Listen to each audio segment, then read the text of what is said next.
happening in the heart of Westminster. And why it matters to you.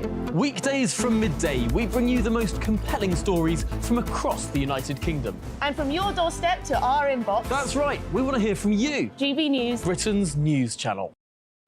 2024, a battleground year. The year the nation decides. As the parties gear up their campaigns for the next general election. who will be left standing when the British people make one of the biggest decisions of their lives? Who will rise? And who will fall? Let's find out together. For every moment, the highs, the lows, the twists and turns. We'll be with you for every step of this journey. In 2024, GB News is Britain's election channel. GB News is the home of free speech. We were created to champion it, and we deliver it day in, day out. Free speech allows us all to explore and debate openly the issues most important to us, our families, and of course, the British people. Having challenging conversations to enlighten each other. Which is why we hear all sides of the argument. We are the People's Channel. We will always stand by the freedom to express yourself. On TV, radio and online. This is GB News, Britain's news channel. Big news, big debates, big opinion. Patrick Christys Tonight is the week's biggest show. Every weekday, 9 to 11 p.m, we've got the inside track on the day's top stories. There'll be sharp takes you won't get anywhere else. We will set the news agenda, not just follow it, and I want to bring you along for the ride. Whatever it is, we'll have our finger on the pulse. It's news, but it's this close to entertainment. Patrick Christys Tonight, 9 to 11 p.m, only on GB News, the People's Channel, Britain's news channel.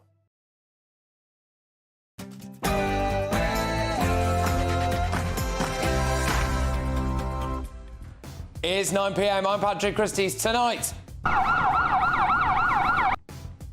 will people die because the NHS is going net zero? And in the last, let's say, year or so, maybe the bulk of those who have become Muslims are actually white English.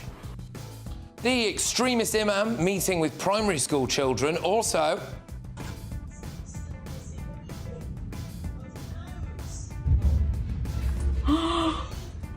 should all councils remove Palestinian flags from public buildings? And this. On April the 2nd, National Ferret Day will be marked. Is what Labour thinks of women's rights. From ferrets to chickens, though.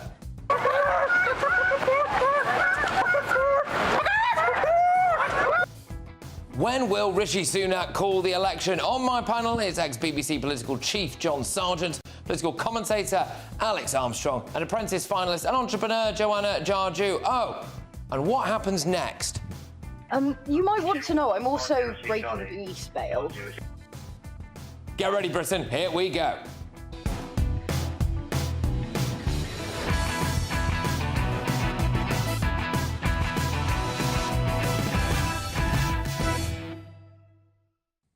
Will you die on the NHS because of net zero? Next.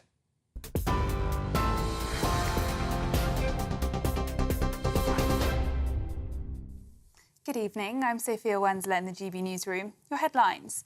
Former Prime Minister Liz Truss has accused Labour of preventing a debate on her bill, which seeks to ban transgender women from female-only spaces and prevent them from competing in women's sports.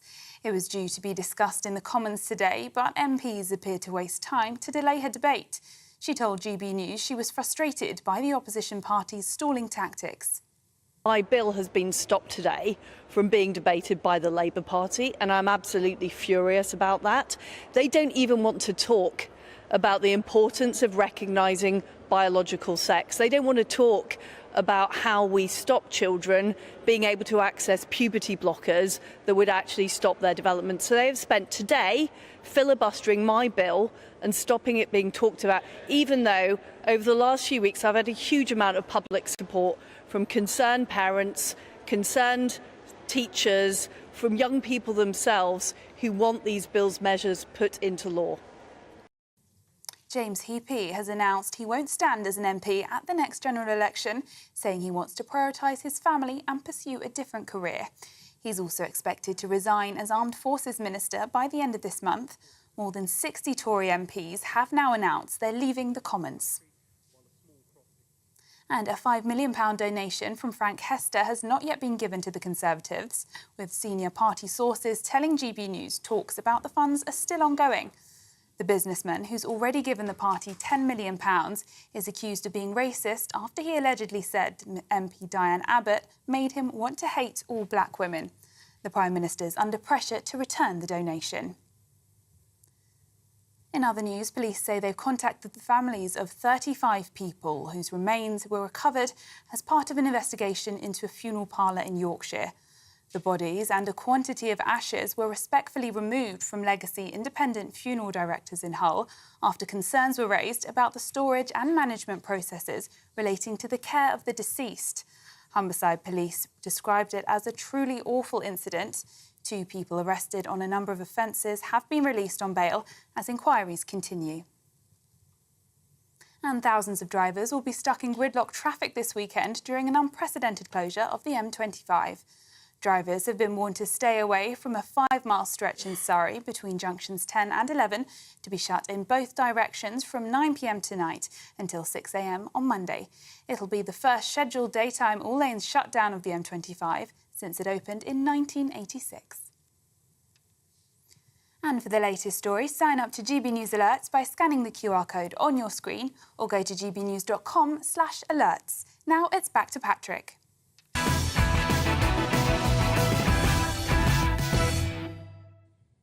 The National Health Service cares more about net zero than saving lives. People will die, quite literally sacrificed on the altar of the big green agenda.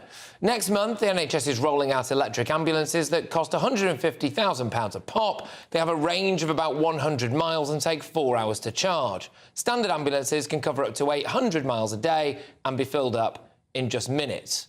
What would you prefer? There was a trial done of these ambulances in the West Midlands. It raised serious concerns about patient safety, especially for people living in remote rural areas. But that doesn't matter, does it, to the eco-fanatics?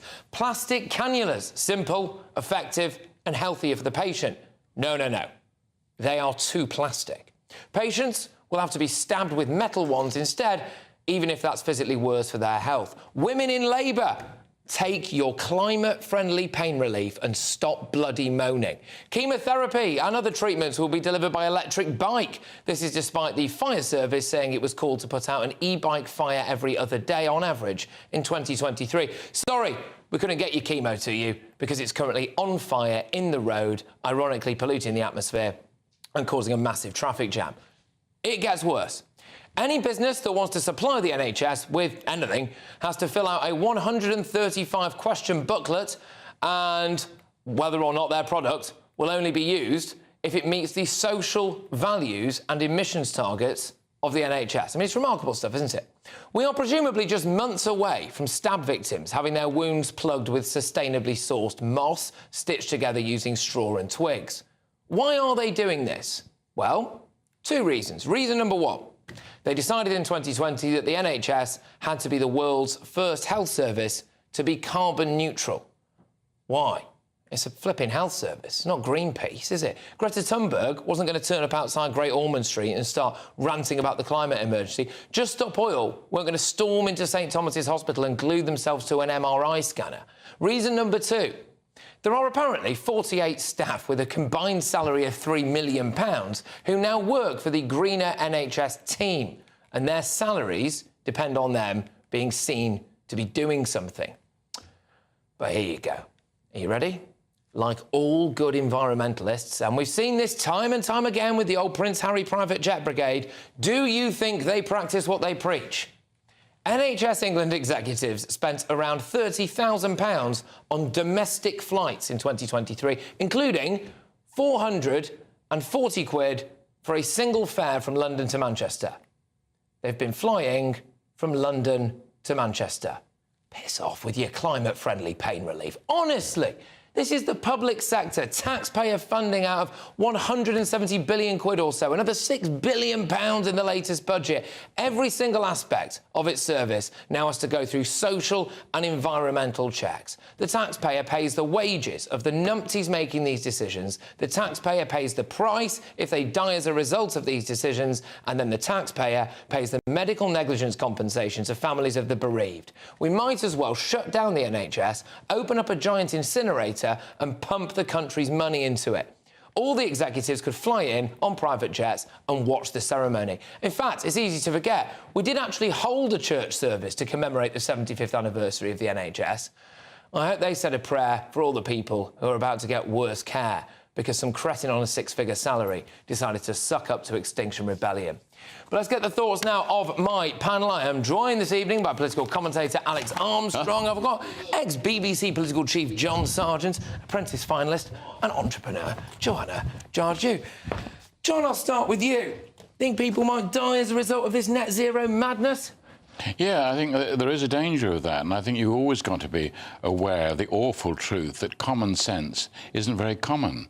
And people get crazy about, oh, well, it says here, and we must do this. And, of course, all the time they've got to consider what will the practical effects be in the immediate future.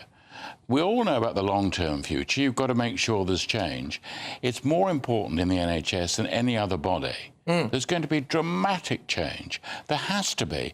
And so in order to make sure it's effective, they should really start sending standards by saying, now, look, we've got to reduce the staff, we've got to reduce the bureaucracy, and that will be one of our tests, along with how we're moving towards net zero. But, I mean, it's a health service. It's not Extinction Rebellion. It's not a corporate body that can afford to do these things. If it means that women are getting all of this climate-friendly pain relief, now, that may or may not be OK, but I tell you what I don't think is OK, Alex, is the idea that someone living in the back end of nowhere might not be able to get treatment because the electric ambulance can't get to them. I can't wait to be told when I'm calling the 999 helpline, your ambulance is charging, we'll be there with you in 4 hours while I'm sitting there with some sort of stroke or something. I mean, it's bonkers, isn't it? And, you know, talking about common sense, John, we have a minister for common sense, Esther McVeigh. Where is she? Surely she should be all over this stuff. You know, I can't believe that, you know, what's fascinating to me, Patrick, is that actually the NHS has its largest ever sum of money on record, and we keep putting those records up.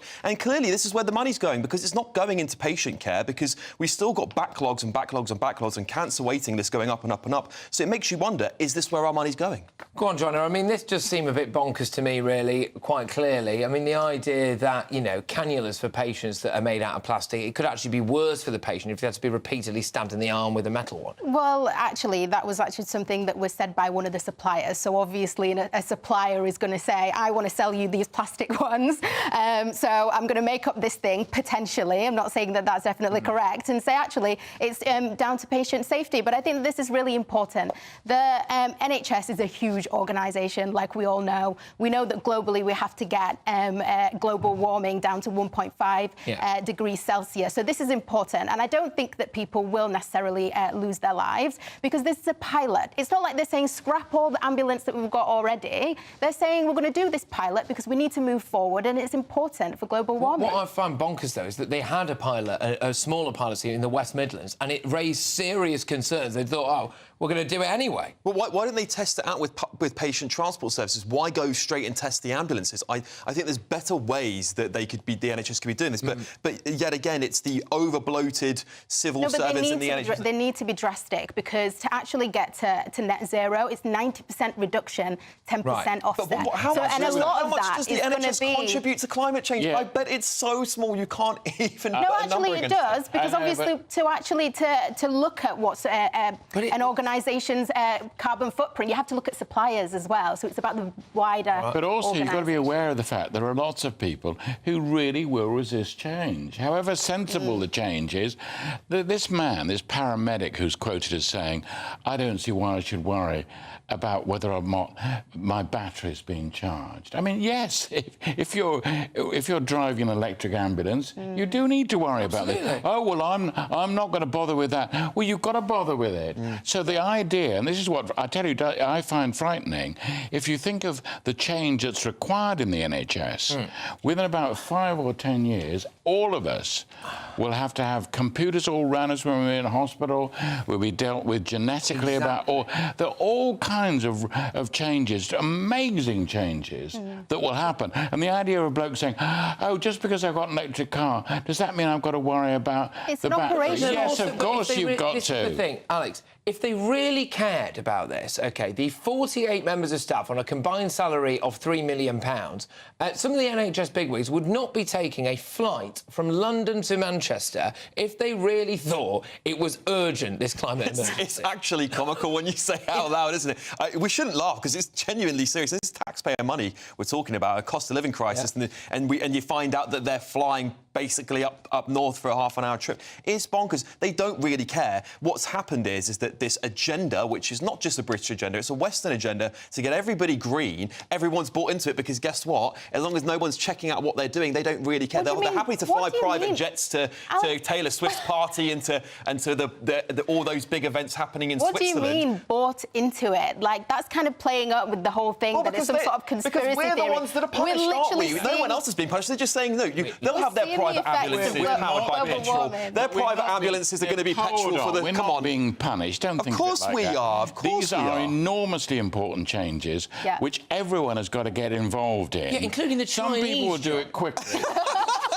Including China and India. I know, we've all got to get involved. So the idea that what we've got to do, if the moment someone pops up and says there's a problem because it may cut lives, you say, oh, we'll give it up then. Hold on a moment. No, you don't give it up. But, John, why is it only the West? No. Why are we only being punished in the West? You've got to train people to accept change. You've got to get on with it. Accept it. Let me read... Right, it's probably important at this juncture. I'll tell you what the NHS have to say about all this, then we'll carry on, right? So the NHS services must always put patients first when procuring products, and it is also right that we seek green alternatives, but only when they save the taxpayer money. The new electric ambulances are benefiting thousands of patients. Hospital reports that they are working efficiently, and they could help deliver annual operational savings of £59 million.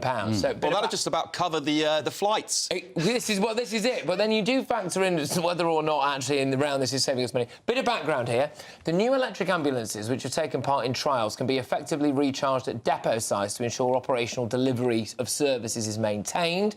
They say it's incorrect to say they would deliver a reduced level of service compared with other methods of transport. So that's what they say about all of this. I mean, there's also the talk as well, Joanna, I'll go to you on this, about things like chemotherapy treatment being delivered to people's houses, mobile chemo, on electric bikes. The fire service has said that they've dealt with one electric bike fire every other day in 2023. I mean, it's not ideal. We just have to transition. You know, it's never going to be perfect at the beginning, but we do have to make this transition. We can't just say because one electric bike doesn't work, once a week that we're not going to go ahead with this. It just seems ridiculous and drastic and just plays into the hands of actually the conspiracy theorists who are saying climate change isn't real. Is it a conspiracy theory, though, if they are I'm seeing that... No, I'm talking about the conspiracy about global warming overall, but, I'm seeing the effects. You've just been to Australia. How hot was it? It was so fantastic. It was beautiful. Look at my tan, come on. Well, you swam there. No, but it is... I went on boat. That's why I've been away for so many weeks, Patrick. You swam to Australia to save our NHS. Greta on the back of the flight. No, but it's actually, you said before about what the Chinese and the Indians do, and it's also because of how much we've contributed through our industrial revolution at this side of the... You know what's going to happen here, though, John, right? They're going to say, companies are going to go... Right, we've got to fill out this 135 questionnaire, all right? And they're going to go, well, I'll tell you what we could do as your supplier of pens or something. We could go greener, but it'll cost you more. And it's going to cost the taxpayer more. We're all paying for this. No, that's why you've got to keep a grip on it all the time. Now, if you take ambulances, people imagine that ambulances are running around the whole time. They're not. The whole idea of an ambulance is it's got to be there just like that when you need it. It doesn't mean that every single ambulance is working 24/7. Of course it doesn't. It means there are lots of times when they really must stay in the depot or be charged in the hospital. But they've got to change the way they work. But it's not amazingly difficult. Electric vehicles are getting better and better and better all the time. I don't know why we have to do this right now, right when electric vehicles have come onto the market. We can wait a little bit. It's a pilot. Start somewhere. Well, let's wait till they get better. This is what happened. The NHS in 2020 decided to set itself the target of being the world's first net zero health. No one was asking for this. Greta Thunberg was not turning up at Great Ormond Street, picketing it outside. She's doing it to other places. Thank goodness she's not running. Well, we call ourselves leaders of all these things. No, she's not. All right. OK. Coming up, is Rishi Sunak a chicken? Labour thinks so. Should he name the date of the election? Do we actually think we know when it is, by the way? And it is all well and good saying that Sunak is scared But should we all be scared? Can we trust Labour to defend Britain? And did Labour deliberately prevent Liz Truss's gender reform bill being discussed by talking about ferrets? But up next, Ed McGuinness and Peter Tatchell, they go head-to-head. Why? Well, I think it's quite important. Tower Hamlets has banned the Palestinian flag. Should Britain as a whole, should the Palestinian flags be removed from publicly owned buildings right across Britain? It's Patrick Christys tonight. We're on GB News.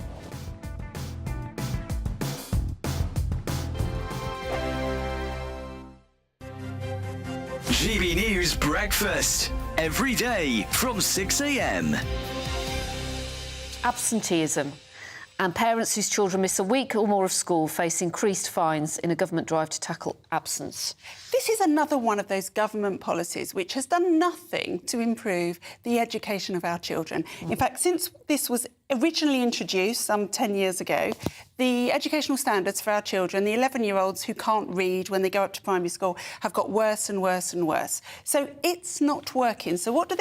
They just increase the fine, like that may make it work. Most of the parents who get fined are taking their kids out so they can take them on a holiday before the holiday companies push the prices up. And frankly, as a parent, if I've got a £600 discount on my holiday versus a £60 fine, I'm going to go for the £60 You'll suffer the fine. Yeah.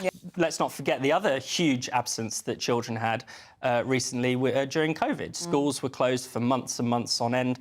Online learning was really not making up for that. So how could, it's very difficult for the government to say it was fine for us to take your kids out of school for months, but if you take them off for a few days to go to Disneyland, then you are the worst parent ever and you should be... But also, it's the pandemic that caused some of the problems with absenteeism now. Absolutely. Because the mental health issues that some of these children now have. And there are tens of thousands of children, they call them ghost children, that have simply disappeared from the school register. So it would be nice. It's really, really scary situation. I'm not saying that the government is, taking great measures. Well, I think one of their plans is to have a national register, which would help with that. Which would definitely help. But I think they can't deal with the real problem, so they're going after actually perfectly, decent parents who are just taking the odd day off, to save money, frankly. Join me, Camilla Tominey, every Sunday at 9:30 when I'll be interviewing the key players in British politics and taking them to task. This report basically says that he's not fit to stand trial. With an upcoming election looming over Westminster, now is the time for clear, honest answers. I agree. And that's precisely what I'll get. Is he indecisive? Incompetent? That's the Camilla Tominey Show at 9:30 every Sunday on GB News, the People's Channel, Britain's election channel. I'm Michelle Dewberry, and I'm not here to tell you what to think. I'd much rather hear what you have to say. So, send in your opinions to gbviews@gbnews.com. Keep them clean, and you never know, I might read them out. With my panel here on Jubes & Co, we debate, we get stuck into the issues of the day on a show where all views are welcome, especially yours. GB News, the People's Channel, Britain's news channel. 2024, a battleground year. The year the nation decides. As the parties gear up their campaigns for the next general election. Who will be left standing when the British people make one of the biggest decisions of their lives? Who will rise? And who will fall? Let's find out together. For every moment, the highs, the lows, the twists and turns. We'll be with you for every step of this journey. In 2024, GB News is Britain's election channel.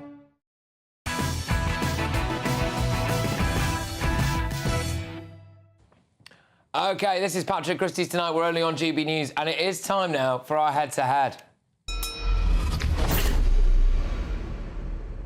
Palestinian flags are still being displayed in Tower Hamlets, even after the announcement of the mayor, Luftar Rahman, to remove them. The issue of Palestinian flags has been contentious in the area. In November, a local resident was arrested for posting a video criticising their appearance in Bethnal Green. Another member of the public decided to take matters into his own hands, which led to a Ladder Street brawl. So tonight, I am asking, should every council in Britain remove Palestinian flags? I am joined now by ex-British Army officer Ed McGuinness and human rights campaigner and activist Peter Tatchell. Ed, I'll start with you. Should all councils ban the Palestinian flags? Thanks, Patrick. Good evening. The reason why this symbol is contentious is because the flag represents a state, half of which was, until very recently, governed by a terrorist organisation. So that's why the symbol is contentious. And I would say, in this febrile environment, we really want to de-escalate tensions, and this symbol can make certain people feel unwelcome or can increase tensions. So I believe that is the reason why these particular flags should be taken down across the country. OK, Peter, you know, it's Britain. We should just have the Union Jack. I think that it's up to local councils to decide which flags, if any, they fly. So I supported local councils flying the Ukrainian flag in solidarity with the people there against Russian aggression. I think there is a case to fly the Palestinian flag to show solidarity with the horrendous toll of civilian deaths. But I wouldn't want it to be seen as anti-Jewish or anti the State of Israel. You know, we must make a distinction between the Israeli government and the Israeli people, and equally a distinction between the Palestinian regimes and the Palestinian people. I think, you know, there is a case for saying that the Commonwealth flag should have been flown, you know, last Monday on the 75th anniversary of the Commonwealth. That would have been great to symbolise all the community of nations that are part of the Commonwealth. Yeah, it's a good point. I do wonder, though, with that, whether or not that would be deemed contentious. The Union flag's deemed contentious. I mean, I can remember when it was one of the Euros, you know, there was talk about whether or not we were going to put the St George's flag above Downing Street when we were in the semi-finals or whatever we were. I mean, why are our flags more contentious than the Palestinian one? Well, what I would say is there's actually government guidance as to what flags you can fly and whether you need permission to fly them, and the Commonwealth flag is one of the ones that you don't actually need permission to fly. You can also fly other national symbols like St George's flag or the Saltire in Scotland, or the Welsh flag as well, without any permission, and also county flags and things like that, and also armed forces flags on Armed Forces Day. So there are flags that are and symbols that are deemed not contentious. But I mean, I think this could be the thin end of the wedge, because I mean, I grew up in Northern Ireland where there is a lot of territory marking around flags, around painting curbstones and things.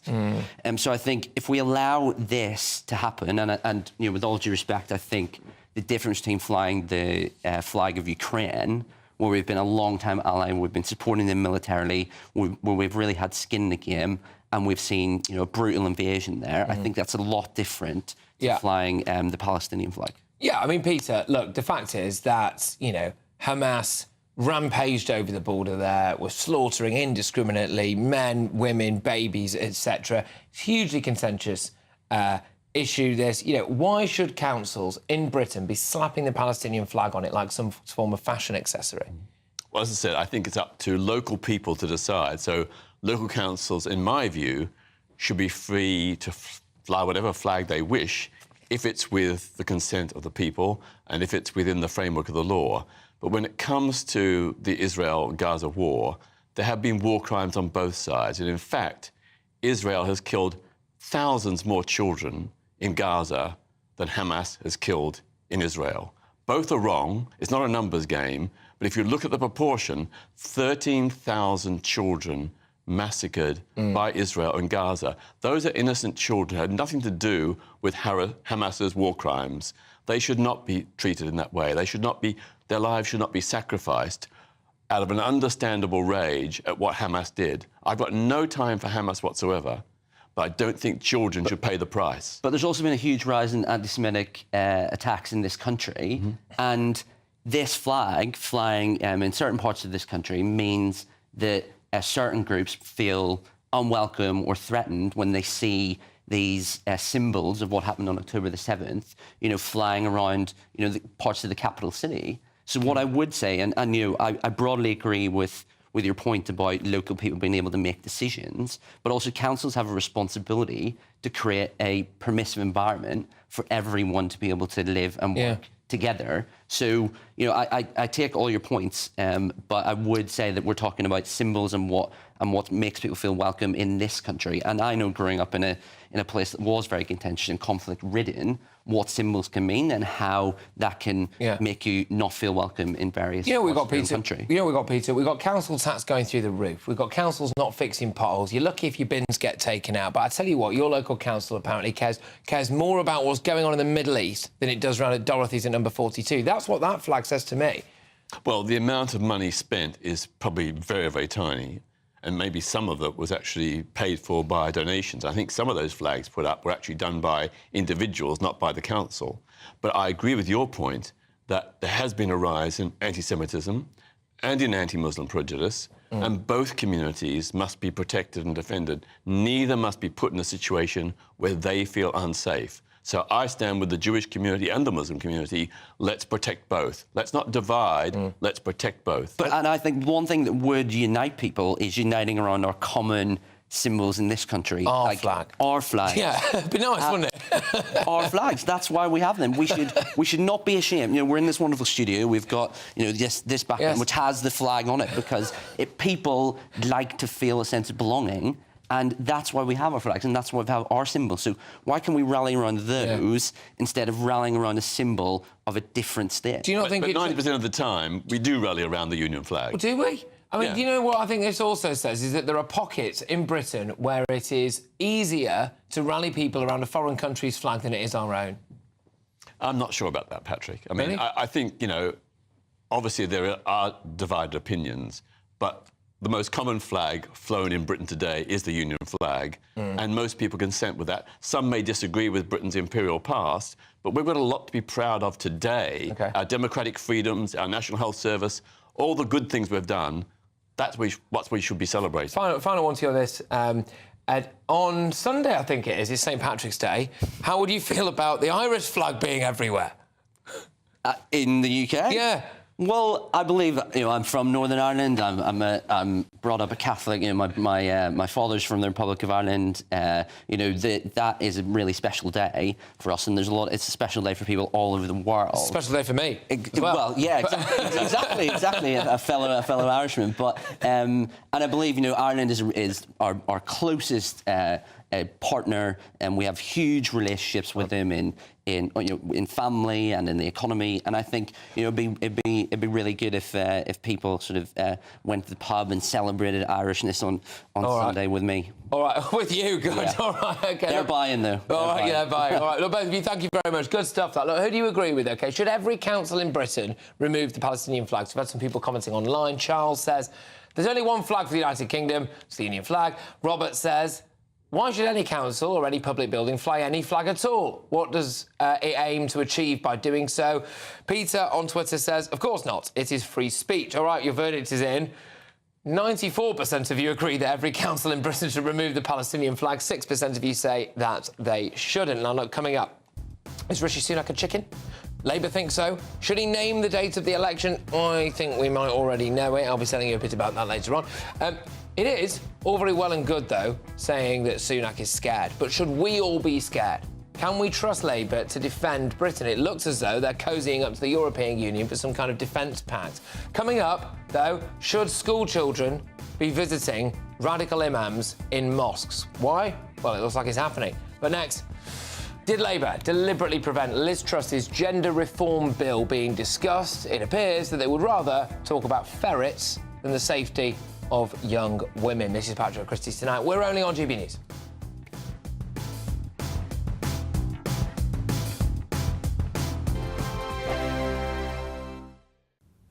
Hello, very good evening to you. Welcome to your latest GB News weather update, brought to you by the Met Office. For many of us, it's actually going to turn quite chilly tonight. Could be a touch of frost before some rain arrives tomorrow. That's in association with a system waiting out in the Atlantic. Before that, though, we do have a ridge of high pressure building, and that's going to quieten our weather down as we go through the end of the day. So many of the daytime showers will clear away and die out, leaving a mostly dry and often clear night. As a result, because of the clear skies and a bit of a northerly wind, temperatures will take a bit of a drop. It's going to be markedly colder than some recent nights. Touch of frost is possible, particularly in rural spots, especially across parts of Scotland.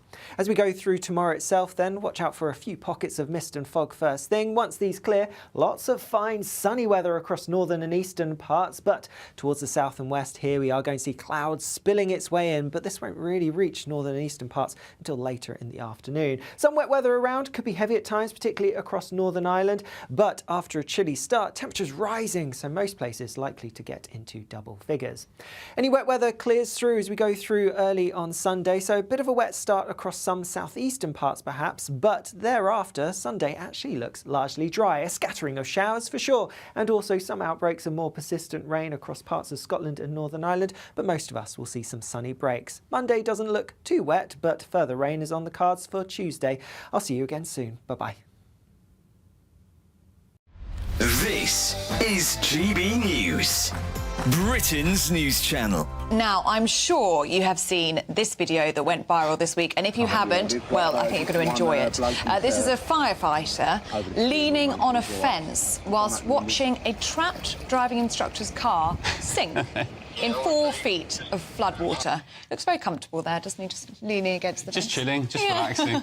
Yeah, there were there were in fact 2 Essex fire and rescue crews, an ambulance and a police car parked near the sinking vehicle, but they wouldn't enter the water because they had to wait for specialist crews who were trained for the water depth. Well, 2 people who weren't going to sit back and watch were these 2, Jack and Danielle Price, who took it upon themselves to rescue the submerged driver. And Danielle joins us now. Very good morning to you, Danielle, and you are a hero, an absolute hero. What happened in this video? Make sense of it for us. So we were filming in the area for our YouTube channel, and we've seen the fire brigade come through. I was actually out at 5 o'clock in the morning with my husband, Jamie. We know it always happens there, as you can see, and it was clear. We've seen the fire brigade come through, we've followed them, and they're just standing around as if nothing's happened. In the clip, it says he's fine, he's on his phone, and then sort of walked away. But what they failed to realise is when my partner actually opened the door, as you can hear, he's on the phone to the emergency crew in panic, thinking he's going to sink. So we could not just sit there and watch. He's absolutely terrified. Yeah, poor bloke. Well done you. Do you reckon this is health and safety gone mad? It is, because although I do sympathise with them, they are so red-taped, but surely sort of common sense has to kick in as open the door.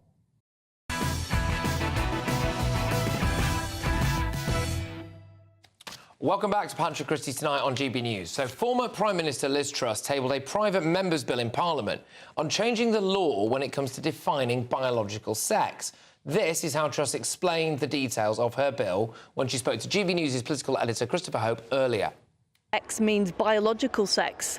It's the sex you are born as. That is how children should be treated until they're 18 and they're old enough to make their own decisions. And what it will mean is it will protect single-sex facilities like toilets, single-sex sports like girls' sports. Well, the bill was due to receive its second reading in the Commons today, but the debate never happened because, Truss says, Labour wasted time to prevent the discussion. This was Truss's immediate reaction when she left the chamber. A bill has been stopped today from being debated by the Labour Party, and I'm absolutely furious about that.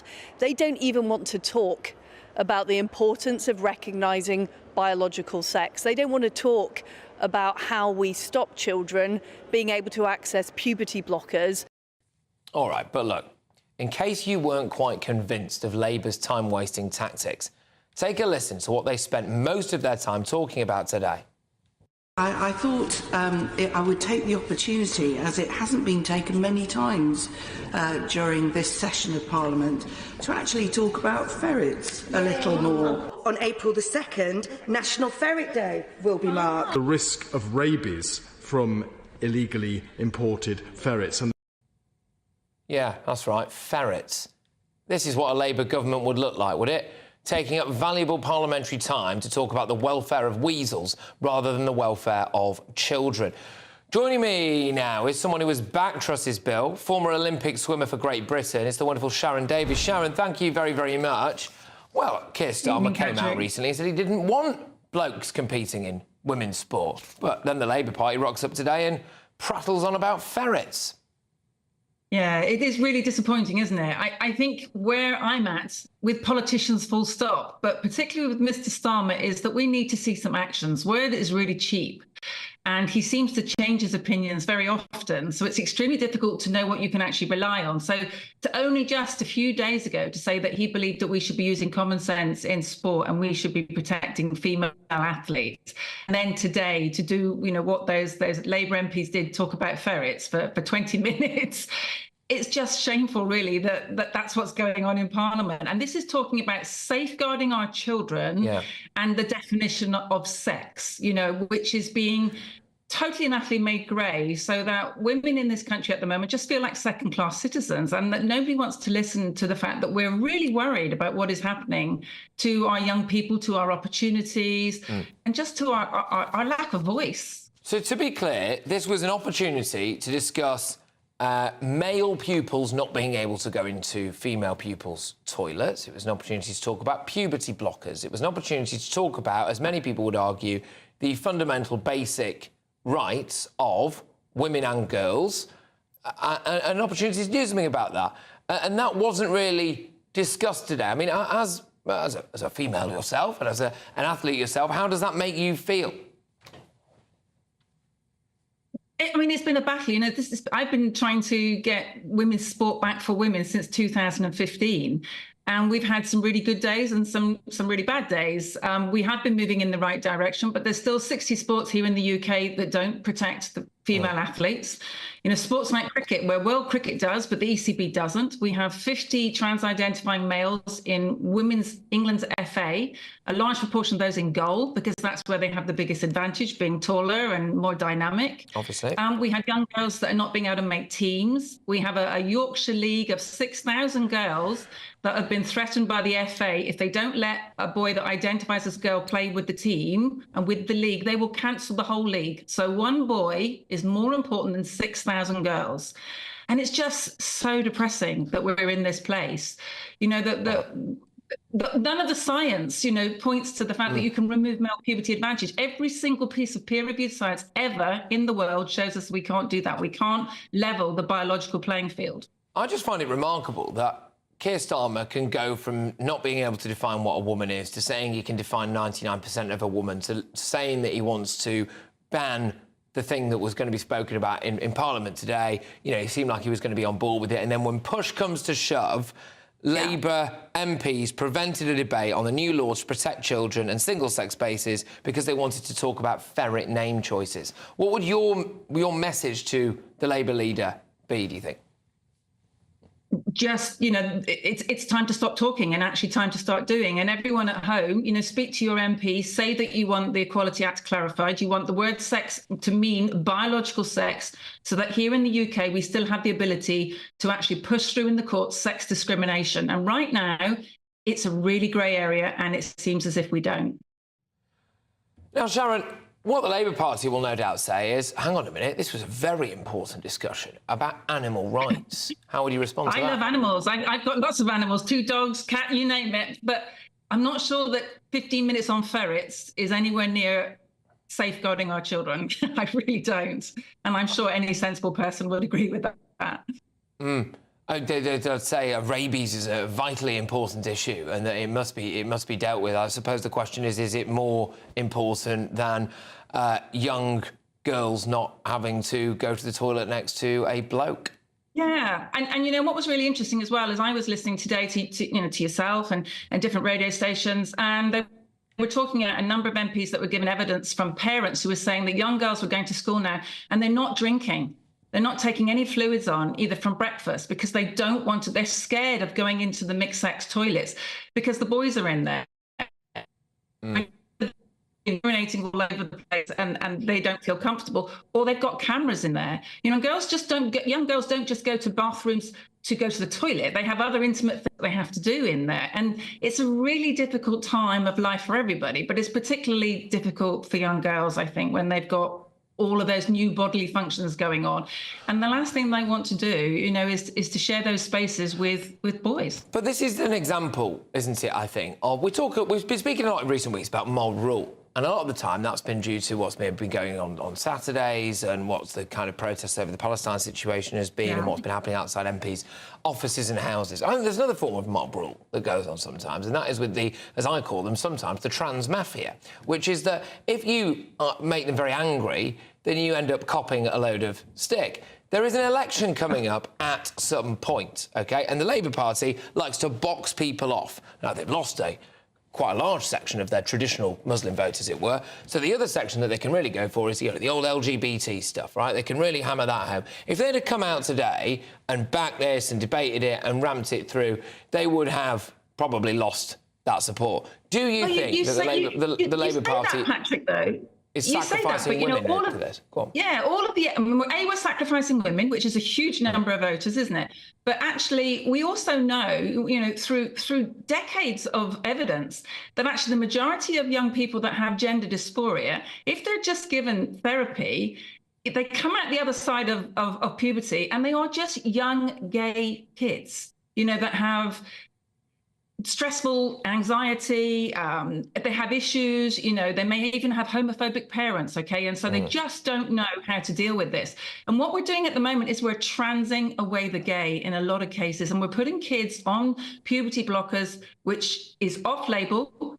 It has terrible side effects, and then we're moving them on to cross-sex hormones, which also has terrible side effects. And the reason it's twofold that I speak out. One is obviously I saw, the East German era of unfair sport, and that was putting young girls through male puberty and the huge advantage that they had for over 20 years, totally dominated. And the other one is the damage that I saw that was done to female bodies by these high levels of testosterone. And I know several East German swimmers that have died in their 20s and their 30s, and, and it's horrendous what it did to their health. So we know that we're going to have a very big price tag to following, WPAS, very unmedically peer-reviewed advice. This was trans activists that have managed to get themselves into position where the National Health Service was taking this advice. And thank goodness, just recently, they've turned around and said, we're not doing that anymore. So we've had some good wins recently. We need to have massive, open, honest, fact-based debate, and that's what we have. This is it, and look, the Labour Party again will say exactly what they have said. We were having a very important discussion about animal rights and all of that stuff, and OK, animal rights are important. I'm an animal lover. I'm pretty sure the vast majority of us are, so there's no question about that. But there is the question about were you or were you not deliberately, and I think we all know the answer, deliberately trying to ignore this debate. And when it does come to general election time, people can make their own minds up, women can make their own minds up as to whether or not they want to vote for a party that may or may not have blocked that, and what that might mean going forward for when that party's in power. But Sharon, we will have to leave it there. Thank you very much. Always a pleasure. You take care. That was Sharon Davies, former Olympic swimmer for Great Britain. And what do you call her? A women's rights activist? I don't know if she called herself that, but I think she quite possibly is. Anyway, thank you very much.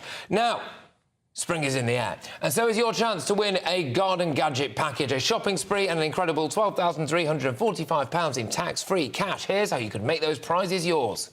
We've got cash, treats and a spring shopping spree to be won in a great British giveaway. You could win an amazing £12,345 in tax-free cash. Plus, there's a further £500 of shopping vouchers to spend at your favourite store. We'll also give you a gadget package to use in your garden this spring. That includes a games console, a pizza oven and a portable smart speaker, so you can listen to GB News on the go. For another chance to win the vouchers, the treats and £12,345 in tax-free cash, text GBWIN to 84902. Text costs £2 plus one standard network rate message. Or post your name and number to GB03 PO Box 8690 Derby DE1 9TT. UK only. Entrance must be 18 or over. Lines close at 5 p.m. on Friday the 29th of March. Full terms and privacy notice at gbnews.com/win. Please check the closing time if watching or listening on demand. Good luck.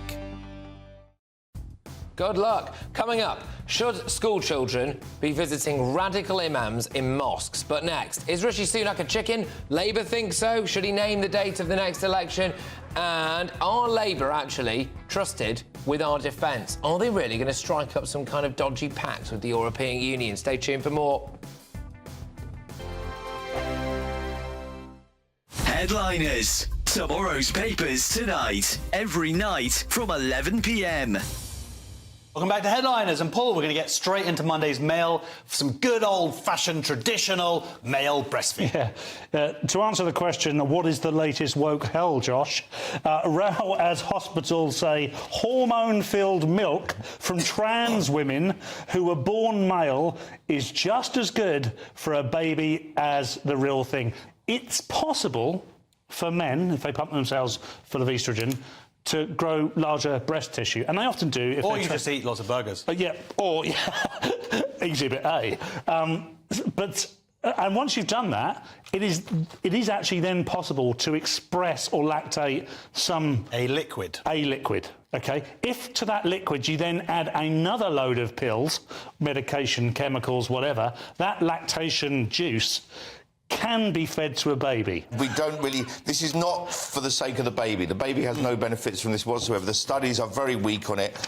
It's a bit worrying because, you know, when hospitals started indulging in homeopathy and having, the NHS had homeopathic hospitals, that was worrying because they're supposed to be a trusted authority. And before saying something like this, there should be an awful lot of study done. I want to shame this hospital. This is whether it's necessary. University Hospital Sussex NHS Foundation Trust. That's who it is. And they have written one of the stupidest sentences I have read aloud in the 2 years that I've been privileged to do this show. It says, the term human milk is meant to be neutral and not gender biased. Yep. Wow. Yep. That's incredible. Yep. Oh, my God, we're laughing at you. I mean, and as someone says here, babies are not props. And that's the scary thing. And when we're not focusing primarily on the health of a baby. No, but the feeling of a person doing it rather than... It's a bit of an odd way to go, isn't it? So... GB News is the home of free speech. We were created to champion it, and we deliver it day in, day out. Free speech allows us all to explore and debate openly the issues most important to us, our families, and of course, the British people. Having challenging conversations to enlighten each other. Which is why we hear all sides of the argument. We are the People's Channel. We will always stand by the freedom to express yourself. On TV, radio and online. This is GB News, Britain's news channel. I'm Christopher Hope. And I'm Gloria Di Piero, bringing you PMQ's live here on GB News. Whenever Parliament is in session on a Wednesday at midday, we'll bring you live coverage of Prime Minister's questions. We'll be asking our viewers and listeners to submit the questions that they would like to put to the Prime Minister, and we'll put that to our panel of top politicians in our Westminster studio. That's PMQ's live here on GB News, Britain's election channel.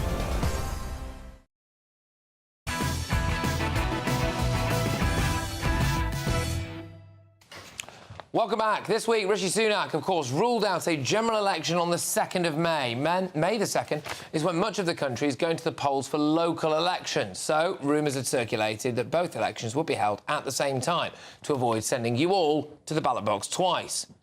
But twice you shall go. Labour has said the move by the Prime Minister means he is running scared and, quote, squatting in Downing Street. And they're not the only ones with that opinion either. Have a look at this.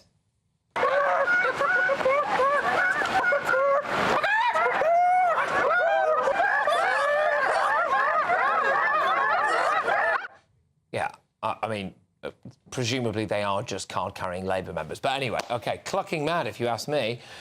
Here to discuss this, pecking away at the Prime Minister, is my wonderful panel. Thank you very much. They are back at it, aren't they? Right, should we just have a general election, Alex? Well, look, I think the Tories should get it over and done with. I don't know what they're going to do between now and any election, November or January or any other time. I do think they should just get it over and done with. Obviously, the Prime Minister is giving himself as much scope as possible. I wouldn't even rule out January at this point, Patrick. Yeah. But, I mean, look, I think the country wants some change. I think the Tories have had a pop at it, but I don't see what's... OK, well, look, last night we revealed on this show that very well-placed sources told us here on GB News that 7 more letters of no confidence went in the last 24 hours. We obviously don't know how many that takes it to now, but it clearly seems like there's quite a few in there. We've also seen today massive pressure on Rishi Sunak to ditch his smoking ban, the same smoking ban that formed one of the 2 pillars of his ridiculously lightweight speech at Tory party conference. We've just had the budget, which included naff all. John, you can't go to the people with this. Well, certainly as far as he's concerned, he's got one big power left, which is choosing the date of the election. How should he play that card will be, obviously, for everyone at Westminster and elsewhere, a test of his leadership.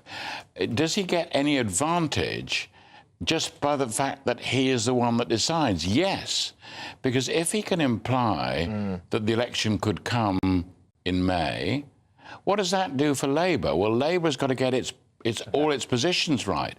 It's got to virtually finalise its manifesto. Now, he can do what he likes about that, but he wants to get Labour up there with as many proposals as possible, because it gives him more to play with. So, with all these things, just think of the politics of it, and the politics are simple. Can you try and flush out Labour so that they reveal all their plans and they give details, and we can spend more time attacking them? All right, Joanna, sorry about this, but before I go to you, I'm going to try and introduce my guest on this now, if we can. It's Sean Woodward, the former Labour MP and Northern Ireland Secretary under Tony Blair. Thank you very much, Sean. Great to have you on the show. Do you think that apparently October the 10th is going to be the date for this election? Do you think it will be? I think it will certainly be in the autumn. Whether it's as soon as October the 10th, my feeling is that he's much more likely to go. All right. Sorry, guys. I'm gonna crash out of that, I'm afraid. Sorry, Sean. We can't hear you. Joanna, October the 10th. Well, I think that October the 10th is too long. I feel like we're massively way overdue an election, especially the fact that we've got Rishi Sunak, who I don't believe anybody voted for. He kind of just slid in there, like, in the background. So, yeah, I think that October the 10th is way overdue. OK, all right. And, Alex, I'll just knock it on a bit now. One of the other topics I was going to talk to Sean about was this Labour cozying up to the European Union when it comes to defence. So apparently they want to draw up an EU-UK defence pact, but Emmanuel Macron's blocking the thing. I mean, there is actually a good quote here from a Labour source, which says, senior party figures hope that doing so will open the door for more cooperation in other areas. It's back in the EU, isn't it? Well, yeah, I mean, it's no surprise. I mean, we know the Labour Party's stance on the European Union, and we know what their members' stance on, more importantly. Keir Starmer's a big fan of the European Union. He's worked extensively for the ECHR himself. Not that that's EU, but, you know, similar institutions. So, I mean, I'm not surprised. I'm not surprised. In fact, the French having the ones with common sense, they're saying, no, you guys are not part of our union anymore, surprises me. But no shocks there, Patrick, frankly, and that's what you're going to be voting for. Probably because we need them more than what they need us. So now we're scrambling to get some sort of pact. I think also what we're trying to do is get away from quite a long period of them being unpleasant, frankly. Of saying, right, we are going to punish you. And there's no doubt that in many areas they realise that without British interests in defence, finance, all sorts of areas, Europe is weakened. And Emmanuel Macron realises this. The Germans are obviously not very keen on the whole idea of European security. The Hungarians won't have any part of it. So it's a question, really, what is in our interest? Our interest, of course, is to improve relations with our neighbours. It does not mean going back to the European Union, and we were never part of the Euro, so just calm down on that side of it. We need relationships. We do have NATO. NATO is a very powerful organisation. We do. All right, guys. Strengthen it. I've got a lot coming up in the next hour, and I'm going to tell you all about it now. Concerns are growing in Cardiff over who is going to be housed in this new temporary modular accommodation. Locals are worried that asylum seekers and refugees will be moving in. It's a massive site, OK, at 10:30. I'll have all of tomorrow's newspaper front pages for you before anyone else. But next, should school children be visiting radical imams in mosques? I have quite a startling story for you that I suspect will make your blood boil. This is Patrick Christys Tonight. We're only on GB News. Weather now with Alex Burkill. That warm feeling inside from Boxed Boilers, sponsors of weather on GB News. Hello, very good evening to you. Welcome to your latest GB News weather update, brought to you by the Met Office. For many of us, it's actually going to turn quite chilly tonight. Could be a touch of frost before some rain arrives tomorrow. That's in association with a system waiting out in the Atlantic. Before that, though, we do have a ridge of high pressure building, and that's going to quieten our weather down as we go through the end of the day. So many of the daytime showers will clear away and die out, leaving a mostly dry and often clear night. As a result, because of the clear skies and a bit of a northerly wind, temperatures will take a bit of a drop. It's going to be markedly colder than some recent nights. Touch of frost is possible, particularly in rural spots, especially across parts of Scotland.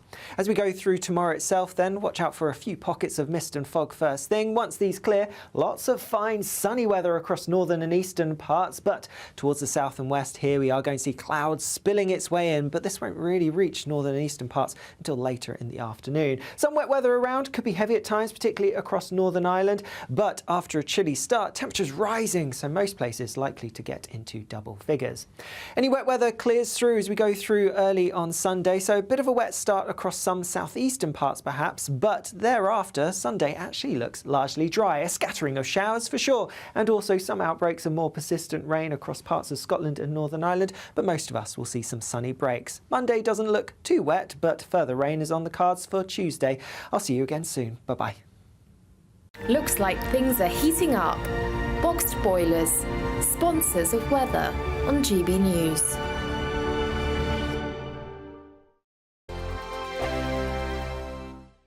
Want to be a winner? You've won £18,000. I'm flipping heck. I don't know what to say.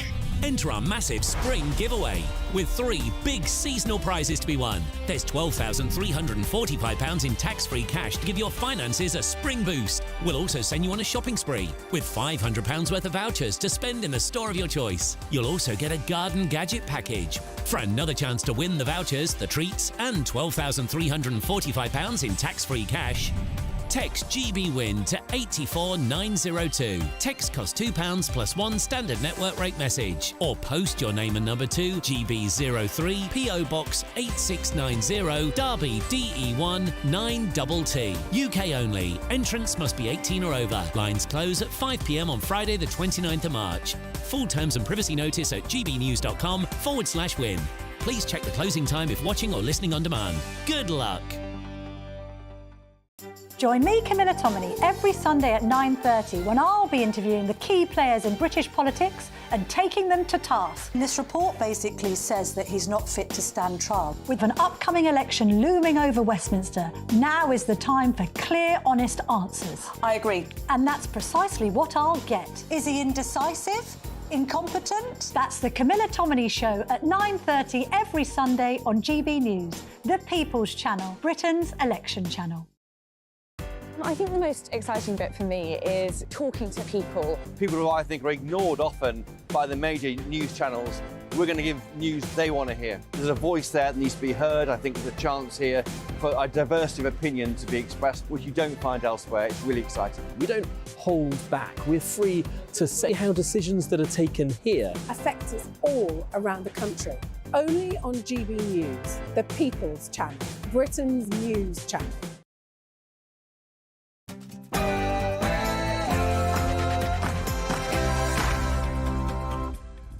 It's 10 p.m. I'm Patrick Christys. Tonight, in the last, let's say, year or so, maybe the bulk of those who have become Muslims are actually white English. the extremist imam accused of preaching to kids. Also, been told, or you're waiting on a modular to be given to you here? Yeah, to move me here. To move you here. will a huge new housing estate in Cardiff be used to house asylum seekers and... Hey! Play! Let's try something. Find out what this woman is so angry about. Also...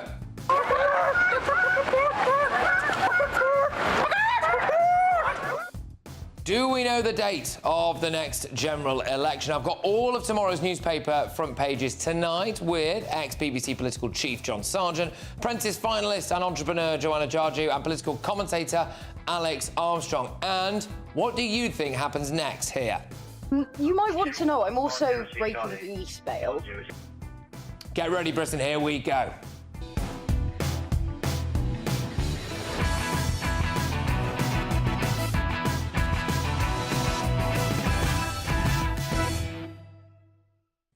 Are extremists indoctrinating primary school children? Next.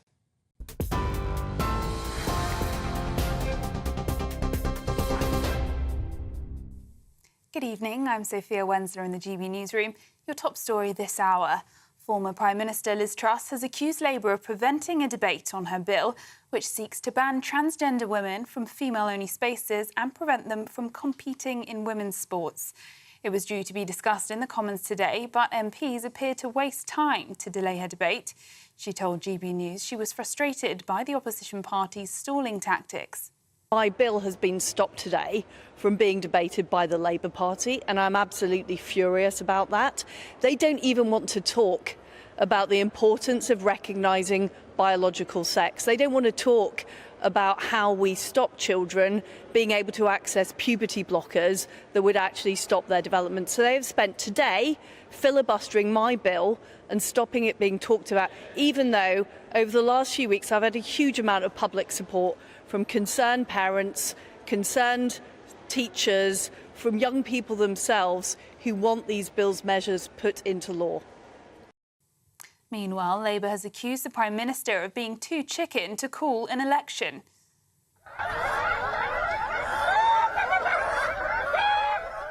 As a result, a group of activists dressed as chickens clucked outside Downing Street, demanding the Prime Minister name the date now.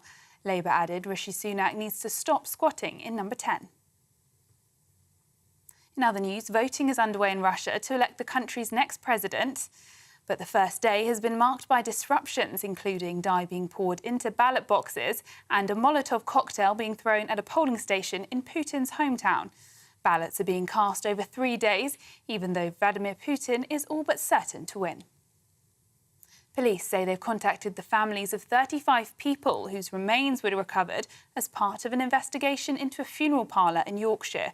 The bodies and a quantity of ashes were respectfully removed from legacy independent funeral directors in Hull after concerns were raised about the storage and management processes relating to the care of the deceased. Humberside Police described it as a truly awful incident. 2 people arrested on a number of offences have been released on bail as inquiries continue. And thousands of drivers will be stuck in gridlock traffic this weekend during an unprecedented closure of the M25. Drivers are being warned to stay away from a 5-mile stretch in Surrey between junctions 10 and 11, which has now been shut until 6 a.m. on Monday. It's the first scheduled daytime all-lanes shutdown of the M25 since it opened in 1986. And for the latest stories, sign up to GB News Alerts by scanning the QR code on your screen or go to gbnews.com/alerts. Now it's back to Patrick.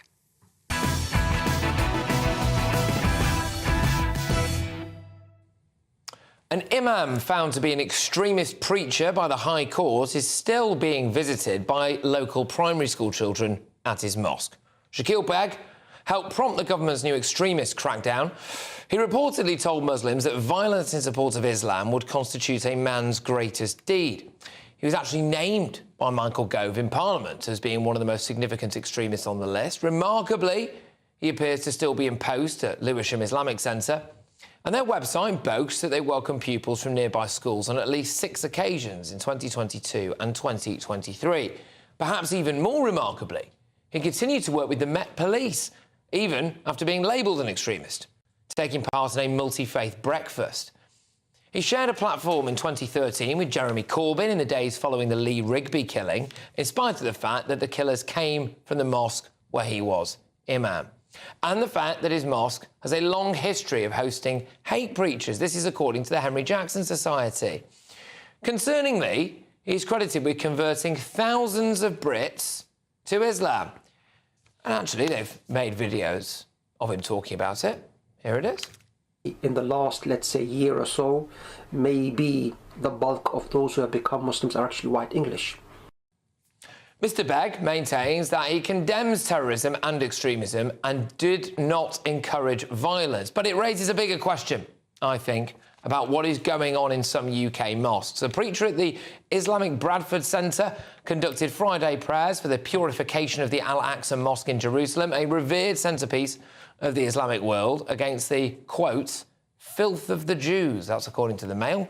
The Mail also has a record of a Friday service at the London Borough of Redbridge's Islamic Centre, during which an unnamed speaker told the congregation in Arabic, curse the Jews and the children of Israel, curse the infidels, tear them apart and destroy their homes. At Leeds, Al-Rama Centre on Friday, October the 20th. Umar Muqaddam, a former teacher in Saudi Arabia, criticised reporting of the Hamas-Israel conflict and said those fighting against Israel were not terrorists. He said it is wajib, obligatory in Islamic jurisprudence, that you help aid, bring victory to our brothers and sisters in Palestine, prepare against your enemies' military power and cavalry. It's all very modern, this stuff, isn't it? The important point here is this. Michael Gove's definition of extremism would stop government funding, taxpayers' money, going to people like this, all right? The school at Lewisham Islamic Centre, by the way, was apparently sent hundreds of thousands of pounds in government grants before it closed in 2019. But Gove does nothing to actually stop them saying this stuff, all right? It doesn't do anything to actually stop the real issue, which is people being poisoned with what many people may think is radical rhetoric. Again, I will stress, the Lewisham Islamic Centre, Mr Begg, they categorically deny engaging in radicalisation or doing anything dangerous whatsoever. They deny that wholeheartedly. This is the point for me. Rishi Sunak and Michael Gove think extremism in Britain has got so bad that they needed to do something about it. He stood outside Downing Street. What they've chosen to do is just window dressing.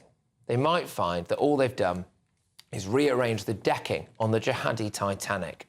Let's get the thoughts of my panel. I have got tonight political commentator Alex Armstrong, I've got ex-BBC political chief John Sargent, and apprentice finalist and entrepreneur Joanna Jarju. Alex, I will start with you. So you've got individuals like that there who reportedly, despite being on the classed as an extremist, kids are being brought to the mosque. And there's allegations that maybe he could be poisoning their minds. He would deny all of this, of course. What do you think? Well, it's pretty clear that he has been in some way. His job as imam there is to talk about his view on Islam, which, in my opinion, is not only radical, it's extremist. The fact that this has been only acknowledged now is really concerning because I suspect he's one of many people that are in this position. I don't think he'll be the only person. And to have taxpayer money go towards this radicalisation of young people who are brought up in what is possibly the most liberal society in the world. And what we're going to see is a whole generation now of young people who have listened to this man speak and will buy into his views, and they are the future of this country because they're born here, they're British people. And this is what we're funding. This is what our taxpayer money is funding. Do you think people like that should be allowed to preach to children, Joanna? Well, I think that it depends what they say, and I'm actually finding it quite difficult to decipher what the government actually mean in terms of extremism, because obviously it's extreme enough for us to not give you money, but it's not extreme enough for the police to do anything about it. And there's a lot of contradictions, actually, with this story, because the police themselves have supported this guy and said that he's had a principled stance against PREVENT, which is the counter-extremism programme. So you can't have it both ways. So I'd like to know whether it's the fact that he says things that obviously make us feel uncomfortable and aren't, aligned with a lot of our views, but is it actually dangerous? And also, when you look at it from the other side, do people from the right say things that are equally dangerous, that, you wouldn't call the police about? Does it seem more extreme when it comes from somebody from the Muslim faith? I think I will just push back on that slightly, which is that, any kind of extremism is bad. But there does appear to be a heck of a lot more of the radical Islamist rhetoric, calling for, the death to whoever and fatwas being put out and all of this stuff. And my concern, John, would be, again, I'll emphasise that the Lewisham Islamic Centre and Mr Begg himself would obviously deny being part of any kind of radicalisation and all of that. I put together a few different examples there of a few different centres, and I just wonder whether or not the proper action from the government, the brave action, but the proper action will be to say, all right, we are going to be going into mosques and seeing what's being said in here. No, I agree with that. I mean, I think it should be perfectly straightforward in a way. Collect evidence, use the law. But I think to be distracted by this argument about what is extremism makes it much more complicated. And at some point, we'll be challenged in the courts. Yeah, when I was a student, I demonstrated against the Americans in Vietnam. I demonstrated against apartheid in South Africa. Now, for lots of people like me, we're extremists. So do we go on being extremists? Am I labelled an extremist of the 1960s? No, I'm now an absolutely mainstream, normal person. But in those days, this challenged authority in quite a radical way. Do you think is there not a difference here? Though? I mean, what you're hearing from some of the examples there, presumably is you would admit is like much more extreme. Oh, it's very extreme. And the point is that what you've got to do is to not worry too much about the labels. Just say, is it inciting the public? Is it hate speech? All these various things which we've got laws against. And yes, get evidence and charge them. You know, but don't worry too much about saying, I'm not sure whether the government ought to be meeting these people. They're acting in front of us. And can I just make one more quick point? What people are saying is you must treat everyone as equal under the law. If you start saying, but I'm going to treat you differently because you're a Muslim extremist, you're then in trouble. We're getting into that straight away, that problem. Look, Alex, we had, in the wake of the October the 7th, we had parents taking their kids out of school so they could go on some marches. We also, I spoke last night to one of the representatives of Five Pillars, which, in case people aren't aware, is I would probably describe it as quite a hardline Muslim publication, who said even if they had been on Go's extremist watch list to deny them government funding, they thought their actual funding would go up because people will continue to donate to them. And you've got teachers who clearly want to take their school children to the Lewisham Islamic Centre, all right, where this guy is, and they've got a pretty fruity track record when it comes to extremism. There is a major problem in this country. Yes, there is. And look, let's just get to the crux of the issue here. The problem is there is a cultural conflict between some of these extremist Islamic values and what Britain stands for. And we have imported that problem in our country over decades. And now the problem we have is how do you write laws that treat people fairly, that say you can say this but you can't say this, because laws should always treat people equally, they should never discriminate. So we have a problem where the imported extremism of certain religious fanaticism is in our country. How do the government actually write laws about this? They need to actually take some responsibility, because there's a reason why there's people taking their kids out of school and putting them, you know, in these Saturday schools or whatever with this imam, because they almost feel as if they have to reiterate their religion in the strongest way, because they feel under attack a lot of the time and they're on the defence. Whereas if we actually worked on having a better, cohesive, you know, tolerant society, rather than having this side and that side. No, but the government really fueled the culture wars a lot. And actually, they do these people a favour by helping them radicalise other people, because they almost feel as if, right, well, it's us and them, you know, we're the people that are always kind of deemed as whatever, so we might as well just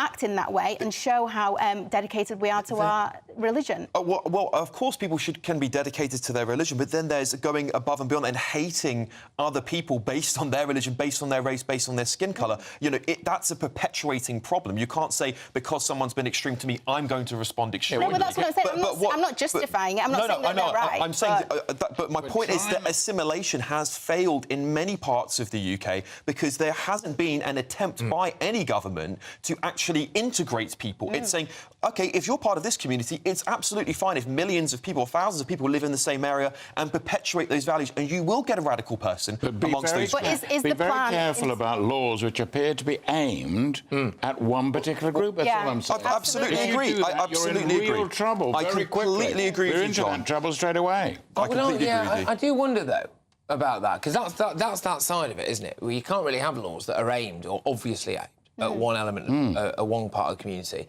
But then if the threat is obviously predominantly coming from one part of the community... But it depends who you ask. On what the threat. Take action. Like the government and the intelligence service. But the thing is, Patrick, the programme... The government are never going to say that it's coming from another area. They know that, especially this particular government... I mean, do you honestly... Can I just ask you genuinely, do you honestly think right now in this country the main threat is not Islamist terrorism? I'm not saying that it's not, but what I'm saying is that you also have to consider that when the government are going ahead with any plans or any type of rhetoric, they know what works for their campaigns. OK, just quickly, I just want to bring in a statement from Lewisham Council, and I'll get us to respond off it. So a Lewisham Council spokesperson said, "We work with organisations which engage with the many different groups within our community, and faith organisations of all kinds are a very important part of that. There are a significant number of Muslims in Lewisham, and the Lewisham Islamic Centre, as a body supports our efforts to increase and sustain community cohesion.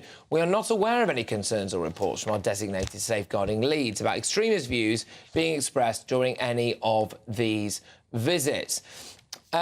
Alex, what do you make of that? I mean, do you think that's enough? Do you think that's OK? Do you think maybe we're being too touchy about this? Or do you think, you know, this is based on a justifiable fear? Look, I don't think they're openly going to come out and say, yes, we've got extremists working at our centre, and no one's going to do that. That's got to be a police investigation to see if there is. And if he has been accused of extremist rhetoric, then they should investigate. The point I was going to make is that what people should be concerned about, and what you were saying, Patrick, is should we not have laws dedicated to talking about, you know, Islamic extremism or something along those lines, is that if a Labour government or a left-wing government come in and go, actually, climate deniers are extremists, or actually people who come on this show are extremists, they can weaponise that law against us or that's against why people. You don't have that law. That's right. That's why they're not. In fact, the government are not suggesting that as law. They're suggesting it as kind of internal housekeeping, which is absolutely fine. It's fine. You know, what do the government do? Do they have blacklists? Well, when it comes to extremists as well, and when we look at hate crimes, you get hate crimes from every single corner. True. And I see some really extreme comments on Twitter as well. And some of those people, I don't know if somebody's on a burner account and they're actually a teacher at somebody's kid's school. So you never know. But just because somebody is housed under, you know, a mosque and is saying certain things does not make them different. Good stuff. OK, I will just emphasise again, the Lewisham Islamic Centre and Shaquille Beg would obviously deny any wrongdoing whatsoever. So, coming up, Just Stop Oil have been up to their usual tricks, with members of the group being arrested for posting a letter through the door of the home of one Labour MP. I'll show you the video of that unfolding. It is absolutely bonkers, like, even by their standards, it's absolutely bonkers. But coming up, tomorrow's front pages are on the way. I'll get the reaction from the panel. Next, though, serious questions are being raised over how new temporary homes in Cardiff are going to be used. Some local residents are worried that asylum seekers and refugees are going to move in. Yes, very interesting story, this. I'll see you in a sec.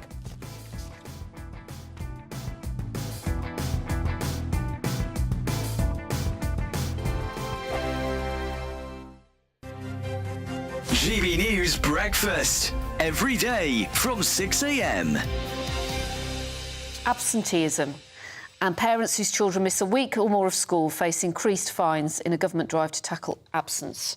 This is another one of those government policies which has done nothing to improve the education of our children. In fact, since this was originally introduced some 10 years ago, the educational standards for our children, the 11-year-olds who can't read when they go up to primary school, have got worse and worse and worse. So it's not working. So what do? They just increase the fine. Like, that may make it work. Most of the parents who get fined are taking their kids out so they can take them on a holiday before the holiday companies push the prices up. And frankly, as a parent, if I've got a £600 discount on my holiday versus a £60 fine, I'm going to go for the £60 You'll suffer the fine. Yeah.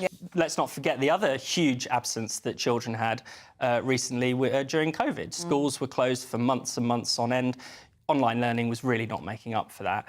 So how could, it's very difficult for the government to say it was fine for us to take your kids out of school for months, but if you take them off for a few days to go to Disneyland, then you are the worst parent ever and you should But also, it's the pandemic that caused some of the problems with absenteeism now. Absolutely. Because the mental health issues that some of these children now have. And there are tens of thousands of children, they call them ghost children, that have simply disappeared from the school register. So it would be nice. It's really, really scary situation. I'm not saying that the government is, taking great measures. Well, I think one of their plans is to have a national register, which would help with that. Which would definitely help. But I think they can't deal with the real problem, so they're going after actually perfectly, decent parents who are just taking the odd day off, to save money, frankly. GB News is the home of free speech. We were created to champion it, and we deliver it day in, day out. Free speech allows us all to explore and debate openly the issues most important to us, our families, and of course, the British people. Having challenging conversations to enlighten each other. Which is why we hear all sides of the argument. We are the People's Channel. We will always stand by the freedom to express yourself. On TV, radio and online. This is GB News, Britain's news channel. I'm Michelle Dewberry, and I'm not here to tell you what to think. I'd much rather hear what you have to say.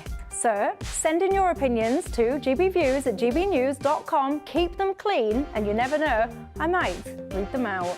With my panel here on Jubes & Co, we debate, we get stuck into the issues of the day on a show where all views are welcome, especially yours. GB News, the People's Channel, Britain's news channel. 2024, a battleground year. The year the nation decides. As the parties gear up their campaigns for the next general election. Who will be left standing when the British people make one of the biggest decisions of their lives? Who will rise? And who will fall? Let's find out together. For every moment, the highs, the lows, the twists and turns. We'll be with you for every step of this journey. In 2024, GB News is Britain's election channel.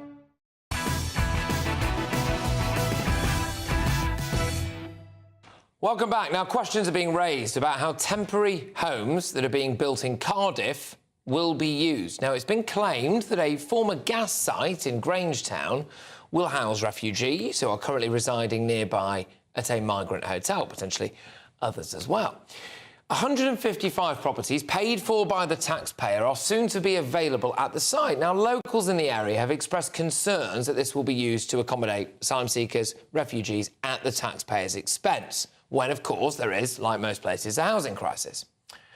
Cardiff Council's website reads this: the new modular homes will help to alleviate pressures on local homelessness services and increase the availability of temporary accommodation, offering a mix of 1 to 4 bedroom properties. Well, a citizen journalist has been to the site and claims to have spoken with several people living at a local migrant hotel, people hanging around at the site as well, builders working at the site, who say that they have been told that asylum seekers and refugees will be moving in. Here is a clip from an interview with one man who is reportedly from Sudan. Been told, or you're waiting on a modular to be given to you here? Yeah, to move me here. To move you here. OK, all right. Dan Morgan joins me now. Dan, thank you very much. Great to have you on the show. So, yeah, what do you think is going on there? You were down there today, and this is quite a big site. Well, what do you think is happening to it? Yeah, so we've seen lots of videos about this thing going on, so we needed to go down and see it for ourselves. And immediately, when you're walking around, you can see the residents who are coming in and out of the chalet sort of things that are already there. And it's clear that they're not, Welsh homeless people. We carried on walking around, spoke to a lot of the builders who were around the site, who all said exactly the same thing. Yes, these are all going to be for refugees. And then we spoke to the guy in the clip that you see there, who's currently staying in one of the hotels nearby. And he's on the list and he's due to move in the next 2 weeks, 3 weeks. He's from Sudan. His friend, who's already on the complex, is from Ethiopia. And his words were they're going to be here from Pakistan, Afghanistan, Eritrea, from everywhere. That was his exact words. So from what we've seen from being down there, this is just another way that the Welsh government are going to be are going to be storing these people for process. I mean, it's interesting. It's interesting because look, you went down there. That's what you saw and you heard. We went to Cardiff Council, right? So the contrast, by the way, between what you said and what they said is remarkable. So Cardiff Council says that's completely untrue. The site is for people on our housing waiting list. It is not a refugee centre. We also went to them as well and said, all right, OK, so it's not a refugee centre, but are people from the local migrant hotel going to be there? We couldn't really get much out of them. They were just saying it's going to be used to ease the housing crisis. It might be a mixed site, etc. I mean, do you believe what they say there? Do you buy that? No, we've got a long track record with councils lying to us. They lied about Stradey Park Hotel, which you covered well. They lied about Penally, which was in Pembrokeshire, the army barracks. They lied about the Dragon Hotel in Swansea. You've got to remember the Welsh government is so determined to hide the truth that they're spending nearly £250,000 to block GB News from the Senate. So, it's no stranger to them telling little lies because it keeps the calm, because we see what happens at Stradey Park Hotel when the truth comes out. Well, what I will say is that obviously the Welsh government, I mean, we did go to them for comment, but they're not here to defend themselves now. We also did ask if anyone from Cardiff Council wanted to come on. They're not here either. OK, so presumably they will deny that they were lying, etc. That would, I imagine, be their view. But Why would it matter? Let's say this is a mixed site, right? And it's 155 properties or so, ranging between, I think, 1 and 4 bedrooms. You know, why would it matter if some of that went to some people in the migrant hotel? I mean, I've spoken to you before about, you know, protesting about migrant hotels or etc. So if this meant that people got out of that hotel and into this site, why would that matter to you? Well, it's not as if there isn't a homeless problem in Wales already. All you need to do is walk around just Cardiff city centre and you could fill them 155 houses with people, you know, without fail. If we didn't have a problem and it could be used for processing to then, you know, reject or confirm their status, then that wouldn't be so bad. But the issue is that there is a massive homelessness problem in Wales. And there's also a lot of people who are desperate to get properties, who may be living with parents or looking to upgrade to get a 2-bedroom, 3-bedroom house, which they simply can't get any properties because this is just a small part. The Welsh Government are also going to landlords, private landlords, trying to get their properties so they can rent it off to the migrants as well. So it's not as if we haven't got our own shortages of housing and our own problem with homelessness, and that's what we should be focusing on. Yeah, look, Dan, thank you very, very much for coming on, and thank you for, you know, highlighting this particular issue as well. And, you know, it's all very well and good. Cardiff Council, I will reiterate, they say that's completely untrue. This site is for people on our housing waiting list. It's not a refugee centre. Yeah, OK. I think, look, it's something to watch, isn't it? We'll find out, won't we, exactly who's living there in the coming weeks and coming months, and we'll see then, I suppose, which side of it is indeed accurate. Look, coming up, Just Stop Oil have been up to their usual tricks, with members of the group being arrested for posting a letter through the door of the home of one Labour MP. I'll show you quite a bizarre video of that unfolding, but next I've got all of tomorrow's newspaper front pages for you right here in the most entertaining paper review anywhere on telly, apart from arguably the one that comes after in headliners. Patrick Christys tonight, we're on GB News. Hello, very good evening to you. Welcome to your latest GB News weather update, brought to you by the Met Office. For many of us, it's actually going to turn quite chilly tonight. Could be a touch of frost before some rain arrives tomorrow. That's in association with a system waiting out in the Atlantic. Before that, though, we do have a ridge of high pressure building, and that's going to quieten our weather down as we go through the end of the day. So many of the daytime showers will clear away and die out, leaving a mostly dry and often clear night.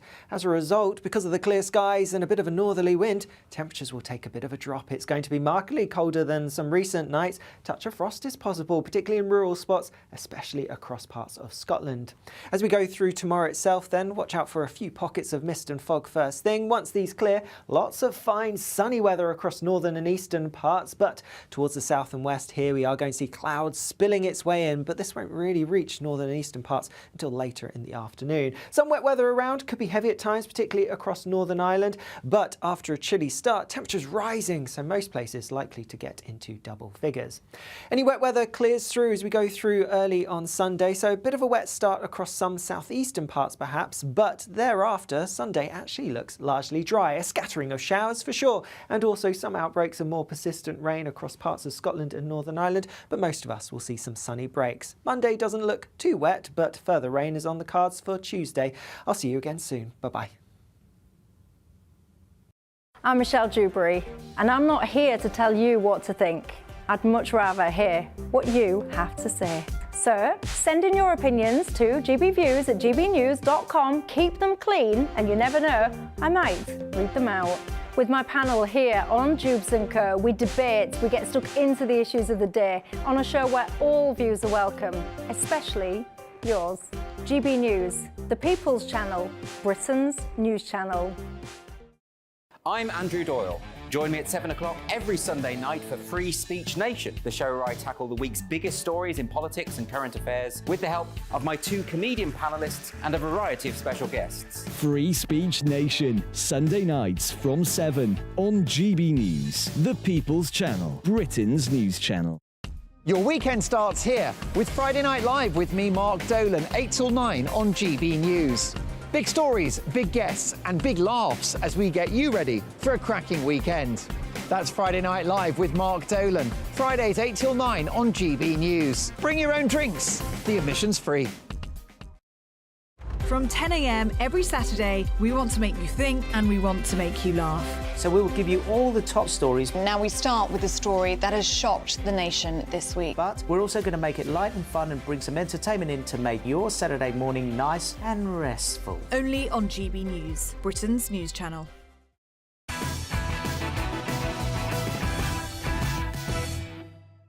OK, welcome back. It's time now to bring you tomorrow's News Tonight. I've got the front pages here. Let's do it. The Independent first. Race Row MP refused to go on anti-Semitism course to rejoin Labour. So, as senior party figures push for Diane Abbott to regain the party whip after the Tory donor racism storm, the Independent has been told that Diane Abbott turned down the chance as she didn't want to attend anti-Semitism awareness training. So, you know, that is, of course, a certain inevitability about that, I suppose, but there it is. The Daily Mail. Plot to crown Mordaunt as Prime Minister. An exclusive. Tory MPs on the right have held secret talks with moderates about replacing Rishi with Penny. OK, I think we'll be focusing on that shortly. Let's go to the Daily Star. Mystery of the rampant beavers. Damned if we know how they got here. Hey, unexpected beavers in the Cornwall area. Experts have no idea why these damn fine animals are starting a family in places where they've... never been before. Well, that's going to be leading the news agenda for days. The Times. Church playing the race card. Ex-Equality Czar criticises the Church of England slavery fund and says that Britain is less divided than 40 years ago. Daily Telegraph. Grief. Mercer faces jail over Afghan inquiry. So Johnny Mercer faces the threat of prison for refusing to reveal the identities of Special Forces whistleblowers who raised concerns about the alleged execution of Afghans. If that is the case, I expect that Johnny Mercer may well decide to go to jail over this rather than reveal the identities. I think that's where I can see him landing on it. Right-wing MPs want Mordaunt to oust the Prime Minister. Look, let's focus in on that. I've obviously got my panel here of absolute news hounds. It's time to have a look through all of the papers with them. Political commentator Alex Armstrong, Apprentice finalist Joanna Jarju, ex-BBC, ITV and ITN political chief John Sargent. Let's go in with the Telegraph and the Mail.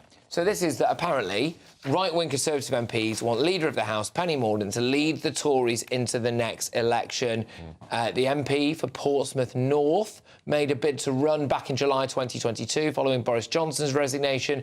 She also ran following Liz Truss's short tenure as Prime Minister, although she eventually withdrew. Alex, would you have her? Yeah, I mean, I've been in the pleasure of Penny's company many times. Her campaign has always been fantastic.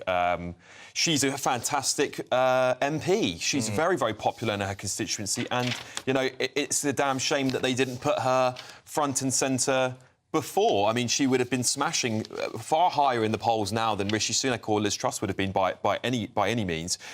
To say that right-wing Conservative MPs back her, I think is a bit of an odd angle. I wonder whether this is just a nonsense story, frankly. I think she appeals to more of the moderate centre-ground Tories.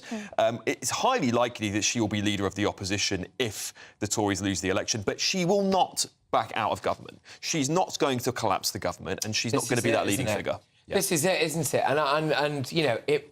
Yeah, I mean, look, John, in your view, does Sunak actually lead them into the next election?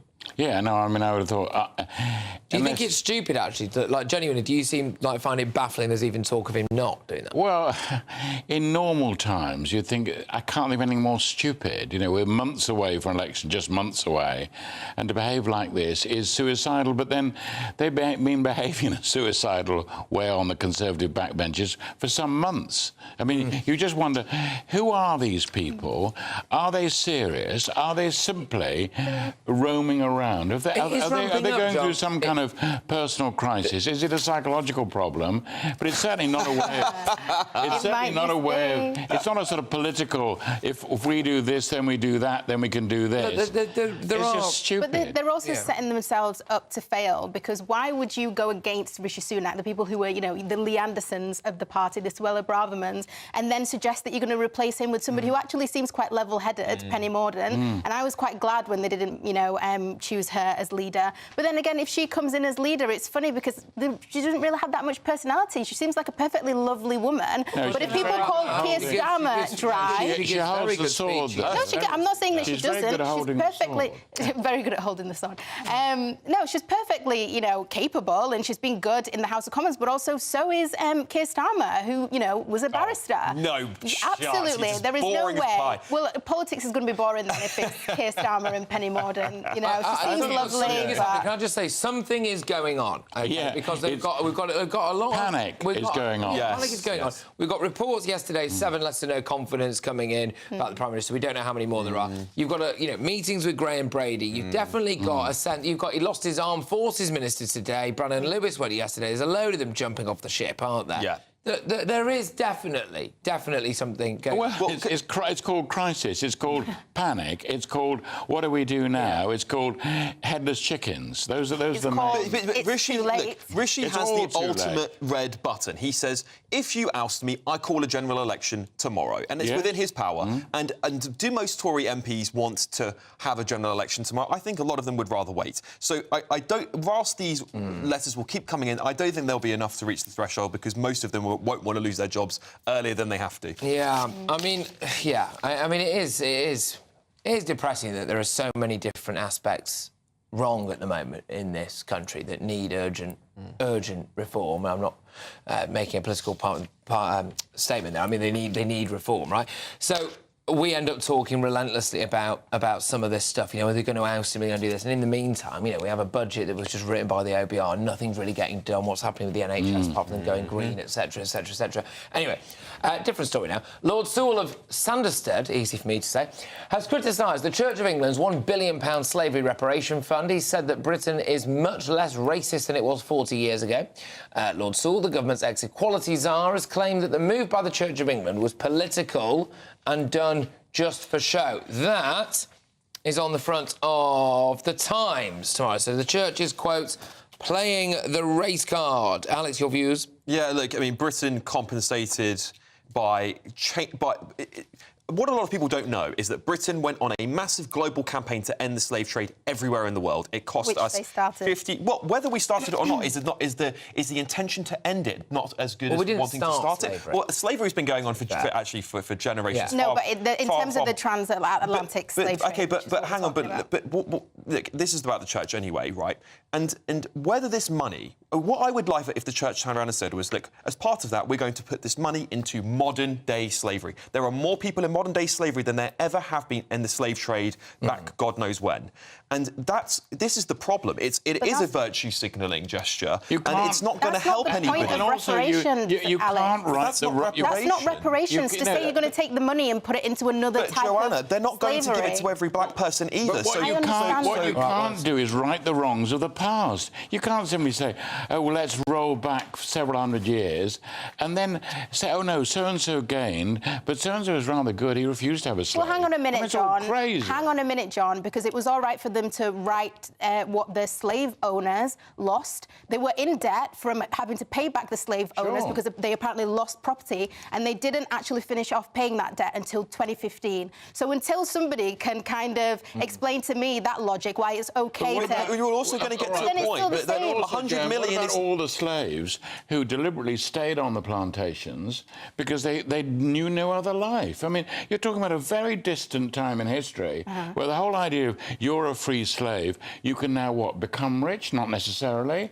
You're a free slave, you can now travel? Not necessarily. This is a very obviously complex issue that has affected so many different people, and you're never going to be able to tick off every single descendant of a slave. I accept that. But also, in modern day, people are still living off the hangover of slavery, whether you were the kid of a slave owner or the kid of an actual slave. So how is it that you've got people who were kids of slave owners are still living in these stately homes, are still living off the generational wealth, and then you've got that other divide? You might not be able to, give reparations to everybody, but I think it's actually quite insulting for people to kind of say that trying to right that wrong is wrong. But the consultations already said that 100 million isn't enough. No, it's no. But it doesn't matter. Like, it's still something. It's still something. That's like saying, oh, well, somebody only gave a £5 to charity. That's not enough to actually solve the whole problem, so it's nothing. It's the fact that there's the intent there and the fact that they're trying to solve the issue from the other side, as well as... 25 million people were killed in the Second World War.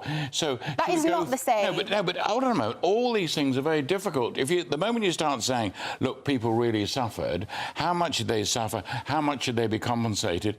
There is no end. Well, hang on a minute, it. John, because they're actually talking about people from wealthy families who have directly benefited from the slave trade, and some of these families are volunteering themselves to say, hey, like, we have this lifestyle, we own all of this. But what about all these because of the labour of other people who made money out of the war? People can do what they want with their own money. I mean, if you want to give away your money to any cause, it's absolutely down to them. I couldn't agree more with you on that point. However, you know, I'm still going to be waiting for my reparations from the Romans when they invaded this country. And yeah, that was unfair. You know, no, but that was unfair. It's worth it's unfair. Come on. There was many. Everybody, thank you. Is it not worth noting that Tony Sewell is black, right? And he said that we need to have a conversation with the Archbishop and ask what he's doing. It would be so much better to just focus on bringing people back to a time when the church was packed, i.e. that the Archbishop of Canterbury should just be bringing people back to church. Those are words. Just because he says that and he's black does not mean that he speaks for the majority of black people. Isn't that the person who wrote the race report, by the way? Yeah, so... and the majority of the people who that actually affected disagreed with him. So obviously it's very, you know, convenient for him to be the person who's talking against I will say this, look, the church is an independent institution. It can do whatever it wants with its money, right? Yeah. But at the end of the day, is this going to help in any way, shape or form bring people together? I don't think it is. Okay. No, and also the church is in desperate straits. My father was a vicar. I know about what it's like inside the Church of England when it's in decline. It's not a happy place. I've just been informed that apparently Tony Sewell is on GB News at 7 p.m. on Sunday. So set your alarm clocks. There we go. We'll be able to hear from the man himself. Or maybe you could come on and debate him. There you go. Joanna, potentially. On tomorrow. There we go. Yes, Sunday. There we go. Tony Sewell, GB News interview this Sunday just after 7 p.m. So, there we go. We'll be able to hear it from the man himself. Now, a little bit earlier on, we were discussing about something that's in some of the papers as well today, which is about Liz Truss put a motion forward where she wanted to have a look at puberty blockers, about gender recognition in schools, etc. And that was filibustered by the Labour Party, who wanted, and I'm not joking now, to talk about ferrets, OK? And they relentlessly spoke about ferrets under the guise of caring deeply about animal rights for ages, and they ended up not getting round to talk about, I would argue, the rights of women and girls. As the only woman on this panel, John, I don't know how you felt about that.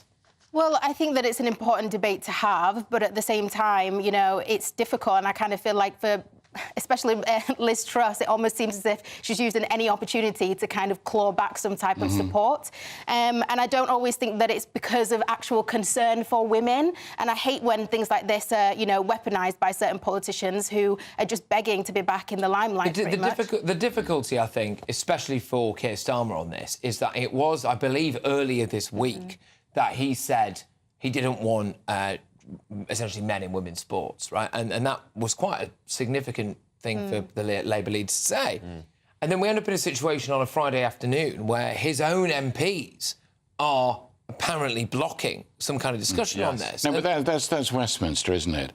If someone like Liz Truss hasn't got the idea that she's going to be collectively punished by the House of Commons for what she did as Prime Minister, as the worst British Prime Minister in modern history, she's not woken up. She's got to wake up and realise she threw an awful lot away last year. Well, I believe that we do have, in case you just thought this was absolutely bonkers, we do have a clip of some ferret chat taking place in Parliament when, arguably, we should have been talking about whether or not a bloke can go to the same toilets as a young girl. I thought I would take the opportunity, as it hasn't been taken many times during this session of Parliament, to actually talk about ferrets a little more. On April the 2nd, National Ferret Day will be marked. The risk of rabies from illegally. All right, this, Alex, I put to you, is an example of what a Labour government will be like, where the leader can stand up and say one thing, and the wokies on the back benches behind him will just crack on and do another thing. It's absolutely disgraceful. I mean, there's so many issues affecting this country at the moment, and MPs should be, particularly when it's an issue about children and protecting women, they should be the ones leading this. So utterly disgraceful behaviour, whether they like the bill or not. Debate it. Debate it. What are they scared of? Why are they scared to debate it? Well, they do not want to give. They do not want to give oxygen to Liz Truss. Yeah. But that's regardless of the point. It's still disgraceful. That is called politics. It is called If politics. you get 600 odd people together who are called MPs, but does it make it right? If they behave like this. No, you're right. You're right. But then you lose the right in a way. I know it's politics, right? This is a pointless thing to say, but I'll say it anyway. You then kind of lose the right to have the moral high ground, don't you? When someone could just sure, say, they don't care about the moral high ground. You've chosen to talk about ferrets instead of they want just a knife. They want to knife Liz Truss. Yeah. They want to keep her out of the public eye. They don't want her to come back. They want to destroy her. That's politics. OK, bish, bash, bosh. Right, coming up, my panel will each nominate their Greatest Britain and Union Jackass who will get the crowns this evening, but also coming up, one Ashfield resident has made her feelings perfectly clear over Lee Anderson's defection to Reform UK. I will play you a very entertaining clip of her reaction shortly. Don't miss it. This is GB News, Britain's news channel. Now, I'm sure you have seen this video that went viral this week, and if you haven't, well, I think you're going to enjoy it. This is a firefighter leaning on a fence whilst watching a trapped driving instructor's car sink in 4 feet of floodwater. Looks very comfortable there, doesn't he? Just leaning against the fence. Just chilling, just relaxing. Yeah, there were two. There were, in fact, 2 Essex fire and rescue crews, an ambulance and a police car parked near the sinking vehicle, but they wouldn't enter the water because they had to wait for specialist crews who were trained for the water depth. Well, 2 people who weren't going to sit back and watch were these 2, Jack and Danielle Price, who took it upon themselves to rescue the submerged driver. And Danielle joins us now. Very good morning to you, Danielle, and you are a hero, an absolute hero. What happened in this video? Make sense of it for us. So we were filming in the area for our YouTube channel, and we've seen the fire brigade come through. I was actually out at 5 o'clock in the morning with my husband, Jamie. We know it always happens there, as you can see, and it was clear. We've seen the fire brigade come through, we've followed them, and they're just standing around as if nothing's happened. In the clip, it says he's fine, he's on his phone, and then sort of walked away. But what they failed to realise is when my partner actually opened the door, as you can hear, he's on the phone to the emergency crew in panic, thinking he's going to sink. So we could not just sit there and watch. He's absolutely terrified. Yeah, poor bloke. Well done, you. Do you reckon this is health and safety gone mad?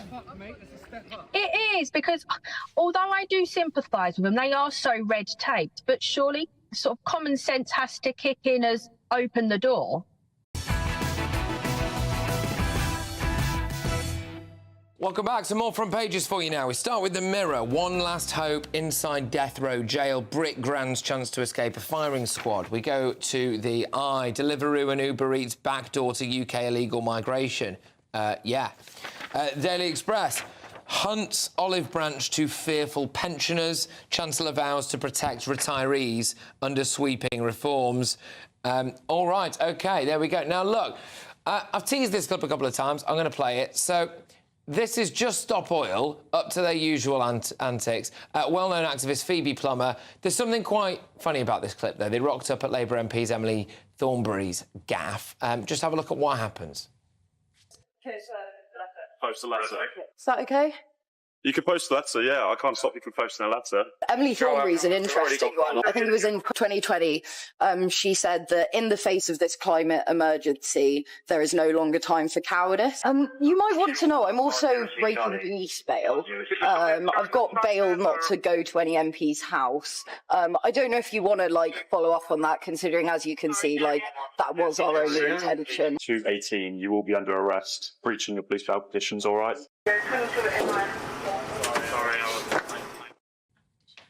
I mean, I'm sorry, but how attention-seeking is that? Seriously, to say, oh, by the way, just FYI, I'm actually breaching bail. Come on, arrest me. Anyway, another clip that's gone viral this week. in fact today, is one of Lee Anderson's Ashfield constituents expressing her unhappiness towards the Reform MP. I actually think this is a lot more serious. Lee, you're Lee, shut your mouth, Lee, Let's tell you something.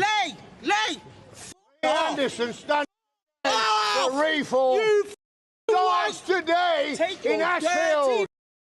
You piece of... Touch me again, watch what happens. Touch me Really? again. Touch me again. Right, OK, so two contrasting clips there. Both, I think, relate to MPs' safety, quite possibly. Yeah, Alex, I mean, the first one was more entertaining. The second one, I think, is a bit more serious, really. Well, the first one's completely moronic in so many different ways, shape and form. I mean, it's obvious she was doing it to get arrested, to say, oh, look, I've been arrested, arresting climate activists. That, I think, if you read into the lies, that's what they were trying to do. Yeah. Second clip, I mean, the public is so antagonised now about politicians. They feel... They are so... aggressive now. I don't think we've seen the likes of this since... who was it that John Prescott punched somebody in the face? Which, by the way, was gold. It was gold. TV gold. Absolute gold. TV gold. You know, Johnny, yeah, I mean, I think... Yeah, the just a poor one is a bit... I mean, she's literally got herself... I mean, she has got herself arrested. She's literally like, hey, I committed a crime, get this for my Instagram. Yeah, you know what I mean? Did you get that for the gram type of thing? You could just tell, like, she just did it. Because she waved when she got in the back of the police van. Yeah, and then she might as well have driven herself to the police station. Exactly. Really, you know, Exactly. This is the kind of people that we're dealing with. Now, we are a bit pressed for time. I'm going to crack on now with today's Greatest Britain and Union Jackass. There we go, why not? Right, who am I starting with for Greatest Britain? John. Right, Greatest Britain. Right. Yes. Well, the Princess of Wales. I mean, she's had a terrible week, and not quite the Princess. At least, I can give her some comfort. OK, the Princess of Wales is John's nomination. Next, I'll go to Alex. Sorry, I can't go for that clip. Yeah, my Greatest Britain is Mayor Lufter of Tower Hamlets. Who thought I'd ever say that? He has been taken down, the Palestinian flags that have been antagonising people across the constituency. Joanna. My Greatest Britain is Diane Abbott. And the reason for that, actually, is a serious one, because I know that a lot of people feel differently about Diane Abbott. You don't have to agree with her, but she's given 30 years, over 30 years of service to her constituents, and she wins by a country mile. So she must be doing a good job for them. So she should be recognised for that. All right, OK. Today's winner of the Greatest Britain is the Princess of Wales. There we go. One day you will win. One day you will win, I promise you. OK, Union Jackass, go on, John. Well, it's an honorary one. This really is an honorary, an absurd honorary one. It's Putin, you know. I mean, he's a jackass, so he'll take the whole world over as jackassery, isn't it? God. Don't drink the tea in the green room, John. I saw last night. Don't drink the tea, mate. Don't go. Yeah, be very careful. Go on, Alex, here's Union Jackass. Yeah, well, of course, it's the Labour Party, the whole group, the whole thing. Well, mostly for filibustering such an important discussion on protecting children and parents. Go on, Joanna. Mine is, and this one makes me really sad, actually, Sir Lindsay Hoyle, because I defended him the other week, for not letting Diane Abbott speak, despite the fact that the topic of conversation in the House of Commons was her. She stood up 46 times, and this isn't about her being a black woman, it's about just being a woman and being given the voice to speak about something that's about her. Yeah, I agree with that. And also, it's quite clear what's happening is that Rishi Sunak has managed to put the sort of clampers down on the Speaker. The Speaker knows that he is, in fact, completely vulnerable in terms of Rishi Sunak and just simply say, we've got to get rid of him. I agree. And so I'm afraid he's pandering. But does that not make it even more important to get rid of him if he's being so... Well, I know, but you need the votes, as always. You've got to be able to count. It's winner maths. of the Union Jackass is the Labour Party. There we go. All right, OK. Well, look, thank you very, very much. Wonderful, wonderful evening here. So thank you to everybody who's been watching and listening, not just tonight, but every single night this week. I'll be back again on Monday at 9 p.m. Up next, it's Headliners, so keep it GB News.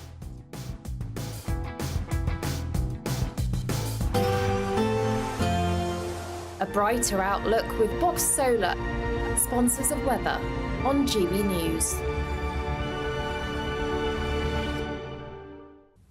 Hello, very good evening to you. Welcome to your latest GB News weather update, brought to you by the Met Office. For many of us, it's actually going to turn quite chilly tonight. Could be a touch of frost before some rain arrives tomorrow. That's in association with a system waiting out in the Atlantic. Before that, though, we do have a ridge of high pressure building, and that's going to quieten our weather down as we go through the end of the day. So many of the daytime showers will clear away and die out, leaving a mostly dry and often clear night. As a result, because of the clear skies and a bit of a northerly wind, temperatures will take a bit of a drop. It's going to be markedly colder than some recent nights. Touch of frost is possible, particularly in rural spots, especially across parts of Scotland. As we go through tomorrow itself then, watch out for a few pockets of mist and fog first thing. Once these clear, lots of fine sunny weather across northern and eastern parts, but towards the south and west here we are going to see clouds spilling its way in, but this won't really reach northern and eastern parts until later in the afternoon. Some wet weather around, could be heavy at times, particularly across Northern Ireland, but after a chilly start, temperatures rising, so most places likely to get into double figures. Any wet weather clears through as we go through early on Sunday, so a bit of a wet start across some southeastern parts perhaps, but thereafter Sunday actually looks largely dry. A scattering of showers for sure, and also some outbreaks of more persistent rain across parts of Scotland and Northern Ireland, but most of us will see some sunny breaks. Monday doesn't look too wet, but further rain is on the cards for Tuesday. I'll see you again soon. Bye-bye. That warm feeling inside from Boxed Boilers, sponsors of weather on GB News. We've got cash, treats and a spring shopping spree to be won in a great British giveaway. You could win an amazing £12,345 in tax-free cash. Plus there's a further £500 of shopping vouchers to spend at your favourite store. We'll also give you a gadget package to use in your garden this spring. That includes a games console, a pizza oven and a portable smart speaker, so you can listen to GB News on the go. For another chance to win the vouchers, the treats and £12,345 in tax-free cash, text GBWIN to 84902. Text costs £2 plus one standard network rate message. Or post your name and number to GB03 PO Box 8690 Derby DE1 9TT. UK only. Entrance must be 18 or over. Lines close at 5 p.m. on Friday the 29th of March. Full terms and privacy notice at gbnews.com/win. Please check the closing time if watching or listening on demand. Good luck. Headliners. Tomorrow's papers tonight. Every night from 11 p.m. Is a debate on gender really a far-right issue? Far right. I'm so bored of that phrase, you know what I mean? Like anyone who talks about, anyone who acknowledges that there are two sexes is suddenly far right, because that's what Hitler and Mussolini were all about. This question from Shirley is, of course, about Labour. They've been accused of being undemocratic because they pressured a pub into cancelling a debate, and this debate features Kelly J. Keane, who's been on this show a couple of times, and she's a campaigner, and she was just on the panel, and then they got a letter saying that they couldn't do it because Kelly J. Keane apparently attracts far-right groups. Now, they've tried this trick before, but because some awful, ghastly neo-Nazi types turned up near to an event that she was holding in Australia, they kind of tried to blame that on her and suggest that the two were the same thing. They weren't. That was an opportunistic group turning up to... They're not... Neo-Nazis aren't pro-feminist. They're not pro an event called Let Women Speak. That's just ridiculous. New Zealand's TV blurred her touching her zip because they said that her touching her zip was a far-right dog whistle because she's making that symbol. Yeah, but she wasn't making the symbol, she was just adjusting a zip. Yeah, and also, this isn't a far-right symbol. I mean, that was incredible because she obviously wasn't making that symbol anyway. She was just adjusting a top. But this New Zealand news channel blurred out the hand so that they could pretend that it was some horrible ghastly... Yeah. I mean, this is stuff, isn't it? She's talked about having voted Labour in the past. She's so not far-right. But also, even if she were right-wing, which she isn't, why would they be banning a panel where there's a discussion about one of the most important issues of our day? What are Labour playing at here? They're anti-democratic, aren't they? They're just kind of playing whack-a-mole with things they don't like. I think maybe I'll write to the pub and say I do want to see Kelly J. Keane there. Yeah, but they won't listen to you well, if you no, say that, will they? Because won't. you've got the unfashionable opinion, Chris. Well, I'm the unfashionable workplace. Join me, Camilla Tominey, every Sunday at 9:30 when I'll be interviewing the key players in British politics and taking them to task. This report basically says that he's not fit to stand trial. With an upcoming election looming over Westminster, now is the time for clear, honest answers. I agree. And that's precisely what I'll get. Is he indecisive? Incompetent? That's the Camilla Tominey Show at 9:30 every Sunday on GB News, the People's Channel, Britain's election channel.